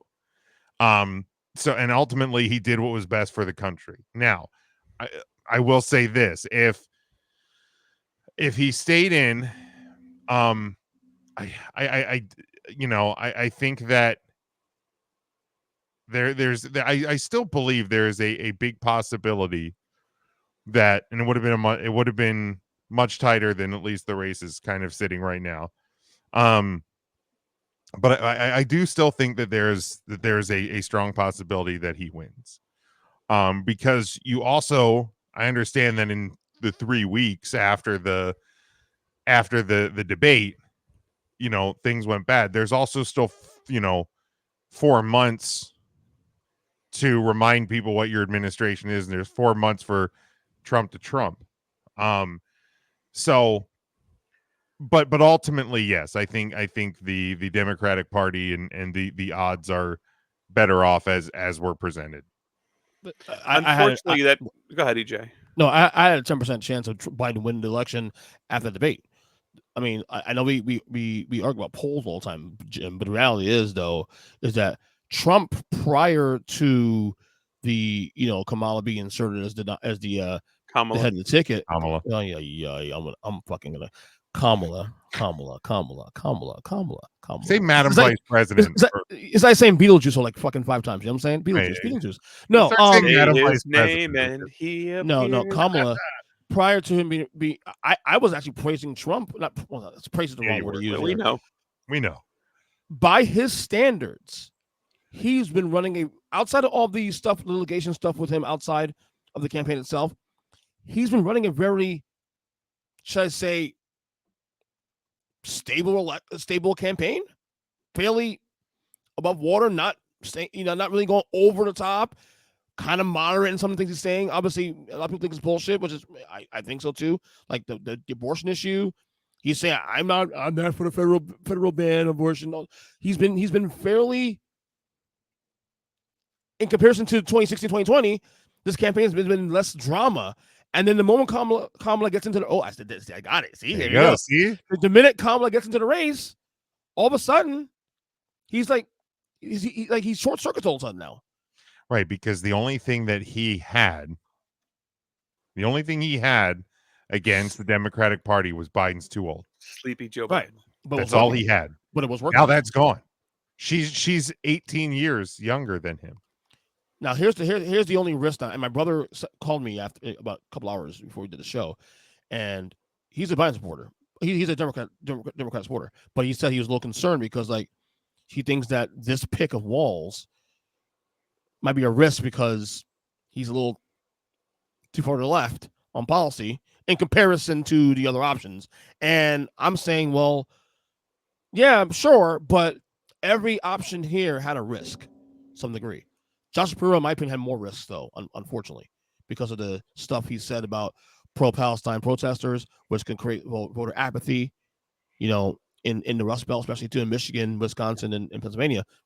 So you kind of in a race that we all believe is going to be raised within, we need to be very cognizant of those little fissures that could change multiple the dynamic of the polls race. in the last couple of days that has Kamala at 60+% in Michigan.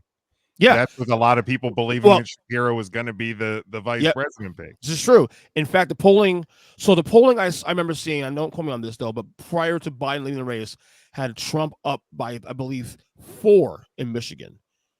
Now I'm seeing polling where Kamala, yeah, I did it again. Kamala is now up. I'm getting there. Kamala is actually up. It's one poll I saw up by 11. Right. Let's be honest here. Who votes for the president solely because of their vice presidential candidate? Nobody voted for Donald Trump because they're like, oh yeah, I'm a Mike Pence guy. Nobody voted for Hillary Clinton because I love Tim Kaine. It may give you a 0.5 percentage point in his home state, maybe 1 point swing, which in Pennsylvania would have been important. Yes. But Pennsylvania, Jim, I think you said it broke blue since 1988, except for the Hillary. Pennsylvania went red in, I think, 80, 84, and 88. Since then, the only time it went red was 2016. Yeah. So I mean, and Shapiro handily in the governor's race. I mean, he beat, what the hell was his name? Mastriano by 15. How is points. I know that you guys live there? I don't know that. Because nobody's talking about him anymore. Right. I haven't thought about Doug Mastriano in a year and a half. I mean, it was a puff of smoke in the wind. Nobody's mentioning him anymore. Nobody remembers Doug Mastriano or Dr. Oz for that matter. Except for that one guy. Except for that one dude that still has his Mastriano sign in the yard. Well, is there really a guy like that? Yeah, that's the lower Lancaster area, but sure. Yeah, there's very rural areas of Pennsylvania that I mean, Jim and I live in Lancaster County. It is quite a red area. Ryan, I do agree with you for the most part what you said there about the vice president not being a person that tilts the race either way. I will say Mike Pence, what that picked for Trump is it sure up his evangelical base, because at the time they were on the fence about about Donald Trump. They were on the fence about Donald Trump. I mean, if I was a hardcore Christian, I'd be on the fence about voting for Satan as well. But right, I would argue that criminal rapist. Yeah, that's hard for me to go to sleep at night. I would argue that had he not voted for he not running Mike Pence on a ticket, he may lose that election. Actually, I would argue that. Okay. Possibly, I don't know. The Democrats. I just don't think it moved the needle. No, that but much. he would. But there would have been more voter Democrats apathy. hurt themselves enough in 2016. No, agree. But there would have been enough voter apathy on the right side because of the concerns of Trump. Is he real? Now, the evangelical vote is not an issue for him anymore because he has proven to them on policy, undoing Roe, obviously, the Supreme Court justices, all that stuff. To them, he's done the job that they wanted. So to them, I understand why they like Trump so much because he's proven to be a kingmaker when it came to the policies they agree with on. Well, yeah, I mean, Donald Trump rolled back Roe v. Wade and celebrated that. That's a key voting issue for evangelical Christians. We've got some states that are putting the 10 Commandments in classrooms. This is something that pleases them. Yeah. Whether wrong or different, I mean, is there going to be more of that if Donald Trump is put back in power? It'd be hard to not think that. Yes, in a word, yes. It really, and I'm not saying he would fully implement everything from Project 2025, but if you've read that, it's kind of a scary document. There's a lot there. Yeah. There's a lot to unpack. If he would implement a third of that, we take multiple steps back as a nation. Yeah, 100%. I don't know. I think this pick, the VPs on both these tickets here, on the Trump and Harris campaign, it may not necessarily. I think it helps Kamala. Obviously, I think the VP pick would help Trump. Again, Kamala. I said Kamala, right? You said Kamala. You said. Damn Kamala. it! The streak's over. Damn it. You were on quite a streak though. I was like 4 Kamalas. I fear now coming out of this podcast, I'm going to struggle saying her name. Yeah. Sorry. In advance. Sorry. The difference is, Ryan, I think you actually catch it and correct yourself. Immediately. True. Yeah. J.D. Vance was never going to help Trump. But if we believe what's happening in the next 3 weeks is something that can impact the election going forward, he's definitely hurt him. I don't see any post JD Vance bump. I mean, did they receive a big bump coming out of the RNC? No. I know Republicans felt good coming out of the RNC because they just watched 4 days of Republicans celebrating other Republicans. Plus Hubbard's hell because literally 3 days later, that's when Biden said, "I'm gone." Right. I mean, literally flipped the entire script. And I mean, let's be fair too, man. They can't do that. They're only doing that because they wouldn't have won.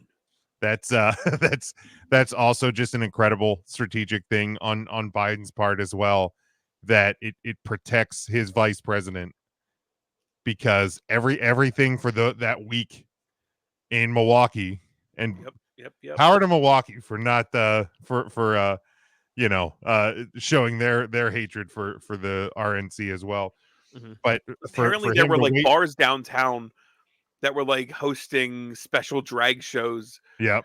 Just to make other Republicans just feel uncomfortable. Love it. To keep them out. Well, according to Grindr stats, apparently the RNC was they made out like gangbusters on that week, but that's neither here nor there. Maybe it was a coincidence. I don't know.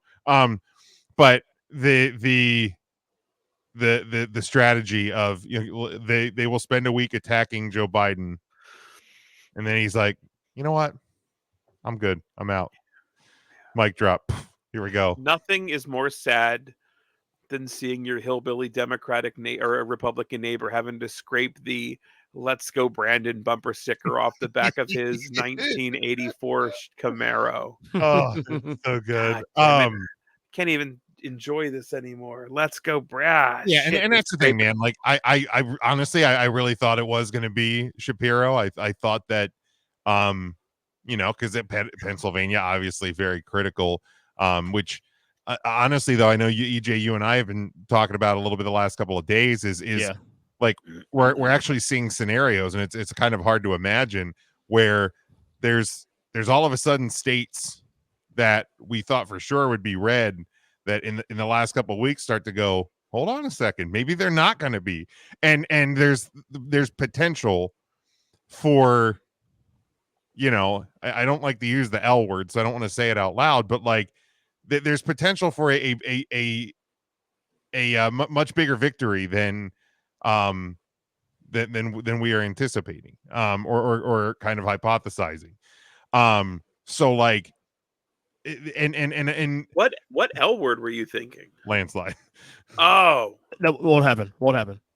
But the like the thing that I think is encouraging and like gives hope is you know, I thought it was going to be Shapiro, but I like Ryan said, I don't think you're not voting because she picked Shapiro or she picked Walz or she picked, you know, whoever. Like you're voting for Kamala Harris / VP pick, or you're voting for Project 2025. Like, right. I mean, Kamala in Pennsylvania needs to carry Philadelphia, which she will. Philly, Harrisburg. You think so? Harrisburg, Allegheny, and there's like I think a county up near Erie County that Joe Biden carried 4 years ago. It's very simple. This really is a 3-state race. You know that, right? Pennsylvania, Arizona. No. Pennsylvania, Michigan, Wisconsin.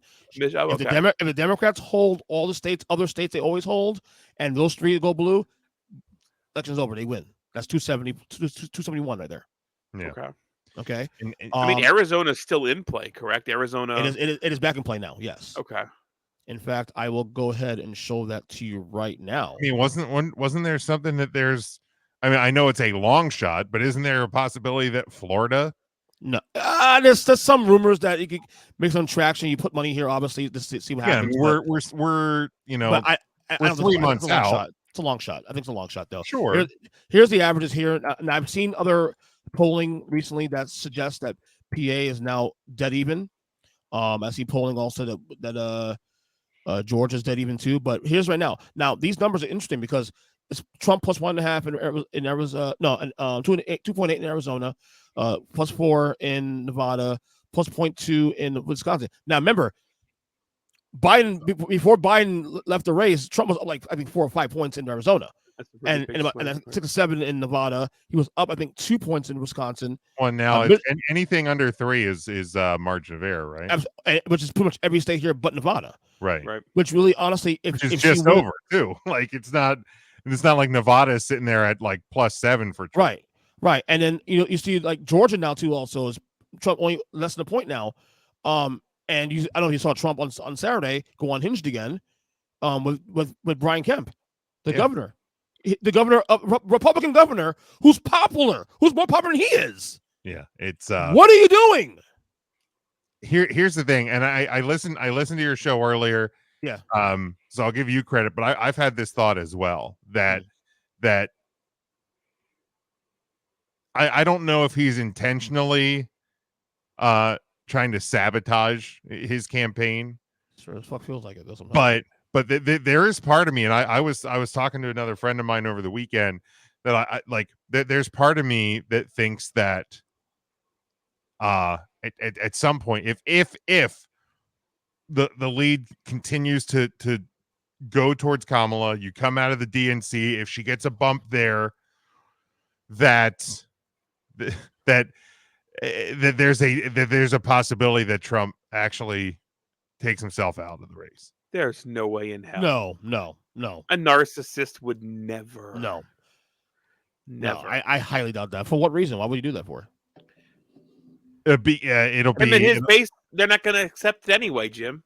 Well, no, they'll still vote for him, but it'll be. No, they're not going to. I mean, even if Kamala's not a real candidate, this whole thing is rigged against me. Look at what they're trying to do again. Exactly. I don't even want it anymore. I don't even want it. You can have it. I don't want it. He still would step down. He would make himself the martyr, and then 2 days later say, "You know what? I've heard from the people. They need me." And he would rise like the phoenix and his base will be so rejuvenated, and it's not going The to matter. Phoenix out of the lift chair, right? Yes, one of the little stair chairs that drive you up the wall. Yeah, exactly. Here is one Base won't angle. accept the fucking results anyway. Here is in one November, so that's Right. fine. That he can lose by an L word. Yeah, and he'll still not accept the results. There Fake- is election. there is one angle though that no one's considering that could still be a possible problem for Democrats in the event this does happen. What if RFK Jr. leaves the race, endorses Trump? Where does that 5% of the electorate that he has right now in the polling go to? We've seen in recent You're weeks. giving that knucklehead 5%.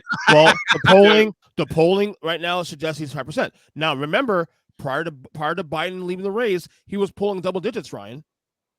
Okay, now what the polling says is have you actually met an actual human being with a heartbeat and a brain that was actually considering voting for a Kennedy? Considering, I know people who are actually voting for him right now. You need better friends, my guy. So Ryan, I have seen one RFK side in Lancaster County. Right. If you go down the Pineview Dairy where we get that great diet iced tea.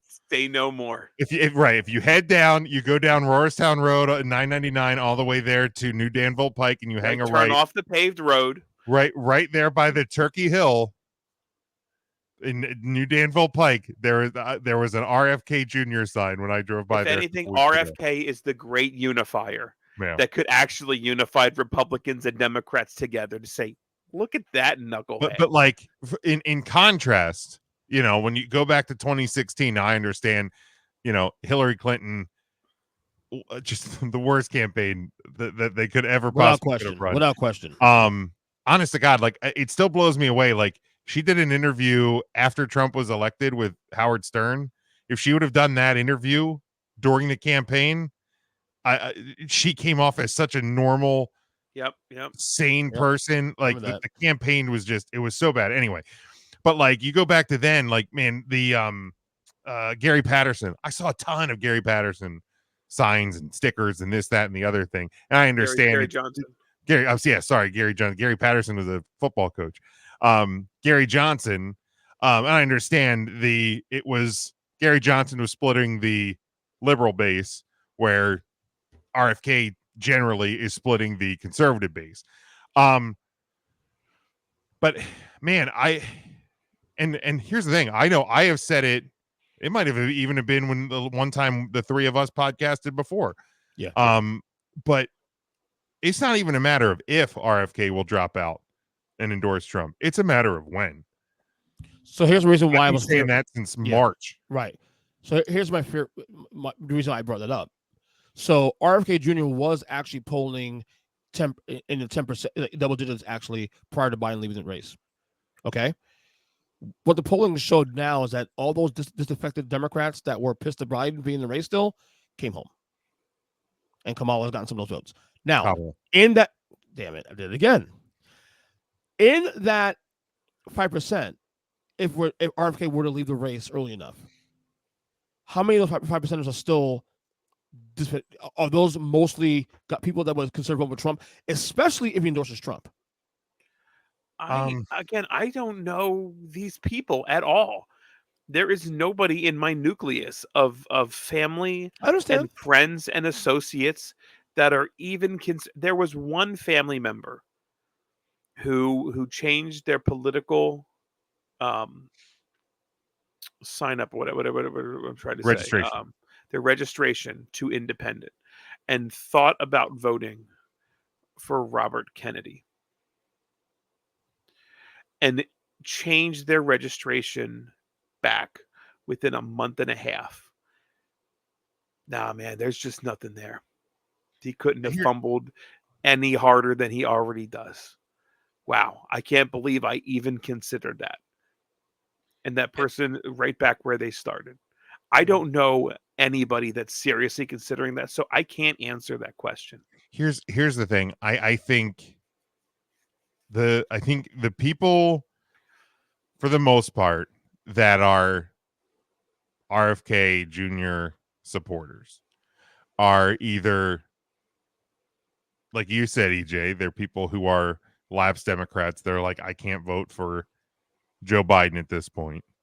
So yeah, they've probably also likely swung back now that Kamala is the candidate. I think Kamala. Kamala. Oh, right. The 5% allegedly that are still RFK Jr. supporters are people that are like, I can't vote for Trump. Because here's the thing, we've seen it for almost a decade. Trump supporters are Trump supporters. They will literally follow this man no matter what he does. Those like man on the street interviews I saw one time outside of the courthouse when Trump was being convicted of one of his 37 convicted crimes that he's felonies that he's been convicted of. Yeah. And they were asking him, like, is there anything that Trump could do to keep you from voting for him? And the guy's like, no. He's like, I mean, literally, what if he just like came out here and like murdered somebody on the street? The guy's like, no, I would still vote for him. So like Trump supporters, they're voting for Trump. Yep. The people who if there are conservatives who are in the bag for RFK Jr., it's because they don't want to vote for Trump. So even I think if he drops out and he's like, I'm endorsing him, or I'm endorsing him, or however the raspy voice fucking psychopath talks, I think those people are just going to go, fuck it, I'm not voting this time. You got to hoof yourself in the larynx a couple times to get sounded like him. Because I agree. I think of that 5%, there's probably a decent percentage of that 5% that are never Trumpers. That right. I'm never going to vote for a Democrat, but I'm never going to vote for Donald Trump. So I can hitch my wagon to this guy. And if this guy says I'm endorsing Donald Trump, I'm a never Trumper enough and a never vote Democrat enough, I'm just not going to vote. Yeah. I think there's a better chance that some of them sit out than swing one way. I don't want to say all 5%. I still think 5% is really, really high. Yeah. I think that number of everybody voting is probably closer to 1% than 5% realistically. I don't think it's a big enough number that it's going to actually matter one way or the other. If the Democrats were to split the 5%, that's still good for them. Right. If you leave the poll right, if you are hitching your wagon to Kennedy, it's because you don't like Donald Trump and you don't like Democrats. So if Kennedy drops out, you have to ask whether he endorses Trump or endorses Barney the fucking purple dinosaur. You have to ask yourself, do I hate Trump more or do I hate Democrats more? And I think that's probably going to be a pretty solid, even split. Again, I still don't see 5%. That seems like an astronomically high number. It feels like a huge number. And I'm not questioning the polling. It's probably I'm questioning your I polling, will, but it just seems high to me. Right. And again, maybe that's just my reality where nobody in my orbit is thinking like that. But we're again, where we are in rural central Pennsylvania, our conservatives are Trump conservatives. So maybe there is more of an RFK conservative, in more in cities and things like that, where it's like we don't agree with the Democratic Party, but Trump is just completely off the rails, and yeah, so maybe there are more, but to EJ's point, since Joe dropped out, Kennedy's numbers shrunk, which suggests that the Democrats came home. People are swung back to the left. So what's left is probably who was splitting that vote anyway, and would lean right. So they would, probably they would break more right if it's truly 5%. And what 4% would break right, or maybe 3% would break right, one maybe break left, and that last percent just not vote. Doesn't vote, right? And I don't think a lot of those 5% swings back right. Now, a lot of those voters too, also who are Democratic voters for dissolution of the Democratic Party as a whole, does the Tim Walz pick help? Because a lot of those voters also be like progressives, also too, who would just. You got to put your balls to the walls. I don't know, EJ. I mean, Joe Biden is one of the most liberal candidates in the history of the United States. If you listen to the Trump people, He's gonna take your guns. That was good. Like ultra liberal Joe Biden. That's what the commercials used to say, right? Well, then they said Biden was just the puppet and Kamala was the puppet master for the last 4 years anyway. Right. So let's go. Brandon quickly turned into Brandon wasn't doing anything anyway, and he was just a puppet. That's all I'm saying. They can't both ways. He can't be evil genius or Sleepy Joe. You can't. You Right. can't have both ways. Either he's really that bad and can function, or he's really an evil genius. Joe Biden is like that NSYNC video. Both not exclusive. Yeah. That's Yeah. it. It's All right. One last thing to get you out of here. Almost 2 hours in podcast. That's not a surprise. Yeah. Music, concerts, summer.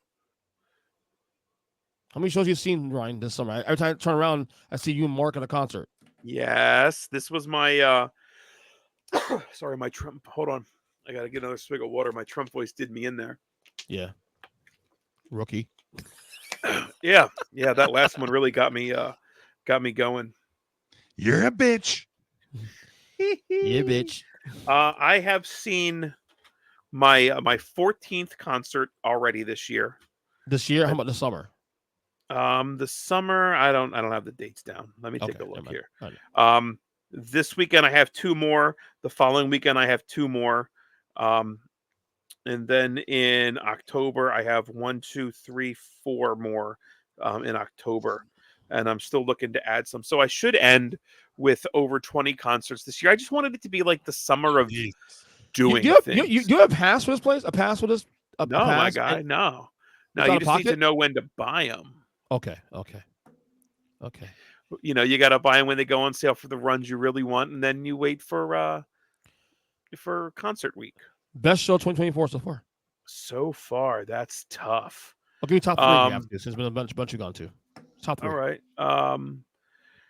Boy, that's even tough. I've crossed off some ones that I was really excited to see. Early in the year, I saw Dropkick Murphys. That was kind of I don't want to say a bucket list, but it's always been like one I heard they put on a really good show.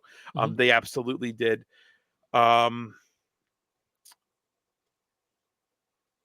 Breaking Benjamin would outperform what I was thinking. Breaking Ben was fantastic. I saw them last year. I thought they were pretty good, actually. I'm not even a fan of theirs. Who was the band? New Medicine. I'm not sure if you've heard of them. Opened for them. That was pretty good. I've always kind of quietly been a Mudvayne fan. Mudvayne put on a really good show. It rained all night, which sucked. I've been seeing them in 2 weeks with Megadeth. But they were with 0936 and A Killer's Confession. Not sure if you've heard of them. I think the Killer Confession, maybe the guy from Mushroom Head or something. Okay. I don't freaking know. My most recent one was Five Finger Death Punch with Marilyn Manson and Slaughter to Prevail. That was just ridiculous. Slaughter to Prevail was ridiculously hard. They would have whipped my ass in any sort of pit situation. But my favorite one, man, has to be Lainey Wilson. My second time seeing her, I was in the pit. I was maybe 5 bodies away from Lainey Wilson. It was an amazing concert. It was like the hottest fucking day in July. It was actually the same day that Joe Biden announced he was dropping out of the race. So as I was like getting in my car leaving, my phone's blowing up. People are sending me messages. Was there reaction at the concert about that? Oh no. No. Okay. No. They were flying their "Let's Go Brandon" flags at half staff. No, that's not. They weren't doing that. That was good. I know. I'm excited. This weekend I'm going to see Slipknot. That's kind of a bucket list band for me. First time seeing them, huh? First time I'm a Slipknot I've seen twice. They put on a good show. I've seen twice already. I've heard. Yes. Then the following day, I'm taking in to see it's Rancid, the Smashing Pumpkins, and Green Day. Green Day is probably the biggest bucket list concert I'm seeing this year.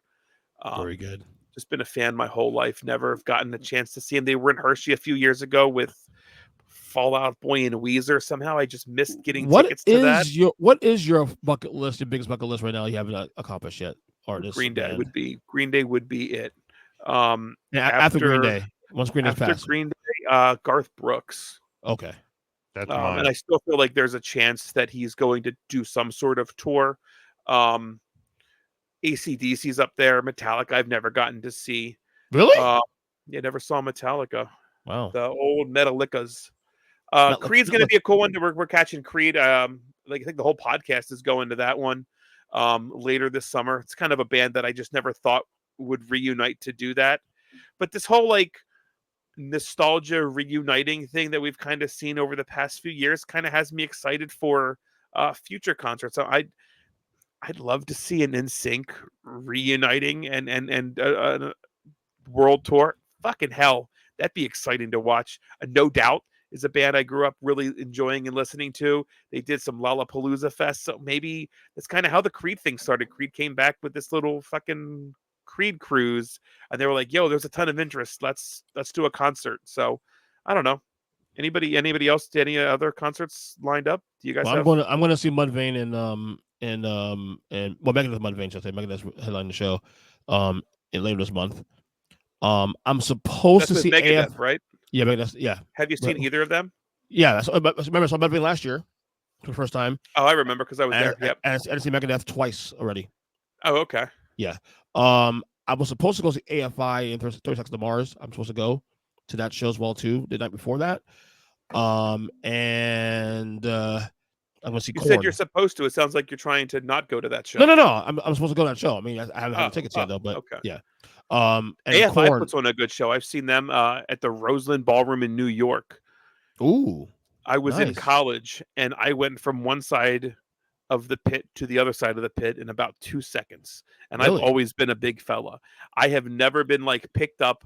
I've never seen such a violent, hard fucking mosh pit than I did for. I mean, That's for amazing. AFI. Boy, it whooped my ass. That's amazing.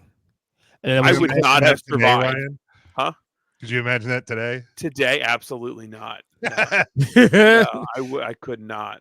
I was up there with Russ and a couple other guys from Boy, I got my ass whooped. That was a fucking wild show. And then I'm gonna see Korn and Gojira again in September. Yeah. Have you seen Korn before? Yeah, twice. Oh, okay. 2002 and 2004. Do they put on a good show? Excellent show. I saw them in Lincoln Park actually in 2004.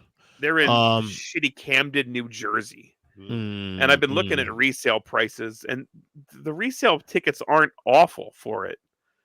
Right, but the cost to like bulletproof fit your vehicle. Going to Camden, New Jersey. Just, yeah. Yeah, for me, it's just the Creed show, and then Ryan and I are taking in Fozzy. Oh yes, here in our hometown. Nice. There's actually right by where I used to work. There's a whole like entertainment company campus, and they have a small venue there, and Fozzy's playing. So it's literally 5 minutes from my house, about 2.5 from Ryan's. I can't wait.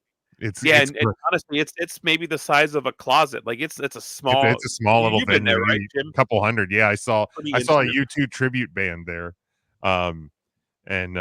yeah, it's a tiny little venue, but it'll be cool. I just saw on Facebook about an hour ago that Lauryn Hill and the Fugees canceled the tour 3 days before it's supposed to start. Oh shit! Really? And they're coming here. Well, supposed to come here on Sunday.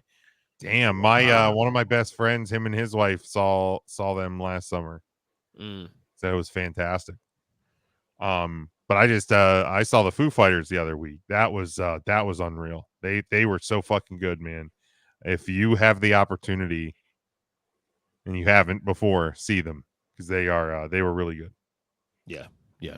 But yeah, concerts have been. I mean, best show I've seen this year, obviously by far is Janet Jackson.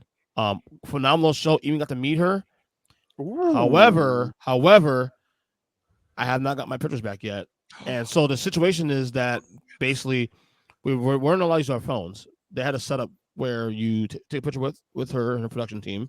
They give you a QR code. Mm-hmm. In about 5-7 days, you should check in, make sure it's uploaded to whatever server it is on. Well, it's been almost 3 weeks and it's not there. In fact, the code now, the link is dead. What? Sounds like EJ never met Janet Jackson. Yeah, I did. Picture it didn't happen, motherfucker. I know. I don't believe unfortunately, you. I'm so mad right now, dude. Because I met Elvis. Yeah. Allegedly. I drank with Johnny Cash. Yeah. But yeah. Wait, there's a death that really affected me, and I didn't expect it to. Johnny Cash.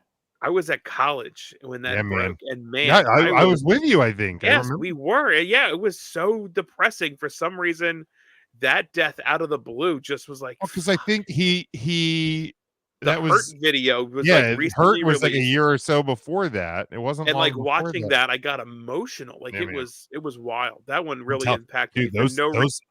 Those American recordings, the Rick Rubin sessions. So good. There was 5 different albums made. It's so good. Damn, that's a whole nother podcast. My old band covered his version of Nine Inch Nails' "Hurt" years ago. Wow. Yeah. Let's be fair. At this point, the 9 Inch Nails version of "Hurt" is the cover. It's the cover version. Johnny Cash. What was your band? Song. Was it EJ and the Rippers? And that's where we'll end this podcast. Right? That's good. Plug away someone. I don't give a fuck. I'm not a plugger. I'm just here. Here's the deal. I'm a fucking nobody. I had a blast talking about professional wrestling and sharing some of my political opinions. But at the end of the day, I'm just a fucking nobody, man. I'm just a speck of dirt. I'm not even going to plug myself. I'm not. There's nothing to plug, man. I mean, I have socials, but why would you follow me? Dude, I'm an absolute nobody.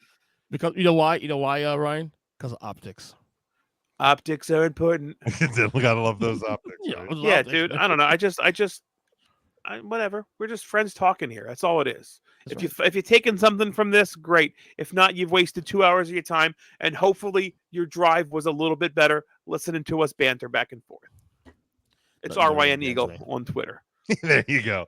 I'm at Big Jim Sports, but more importantly, follow all the podcast projects that I do. You can hit my link tree, but there's Discussions with a Nobody. It's been a minute since I recorded one of those. Huddle Up Podcast. One soon? Maybe, probably. There's probably enough to talk about. Huddle Up Podcast. We had a new episode last week. We have another one dropping next week, and then on the 20th we start our 5th live season. So join in there. Get subscribed, follow, all of that, and then 3CT 3 Count Thursday. We go live on Thursday nights. We have a podcast drop on Tuesday. So if you like wrestling, that's the Thursday show. Tuesday show. We're still doing that?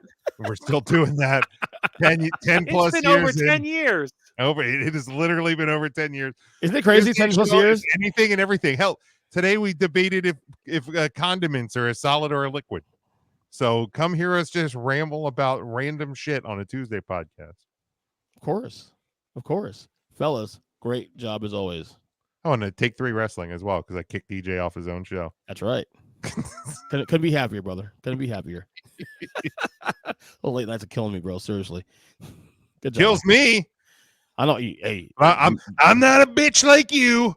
Yeah, but I got Sheerans though. So we end every 3 Count Thursday podcast and recording with, all right, well, guys, we'll see you next week. Jim, do you got to take 3? And he says, yep. And we all say, dumbass, and we leave the video.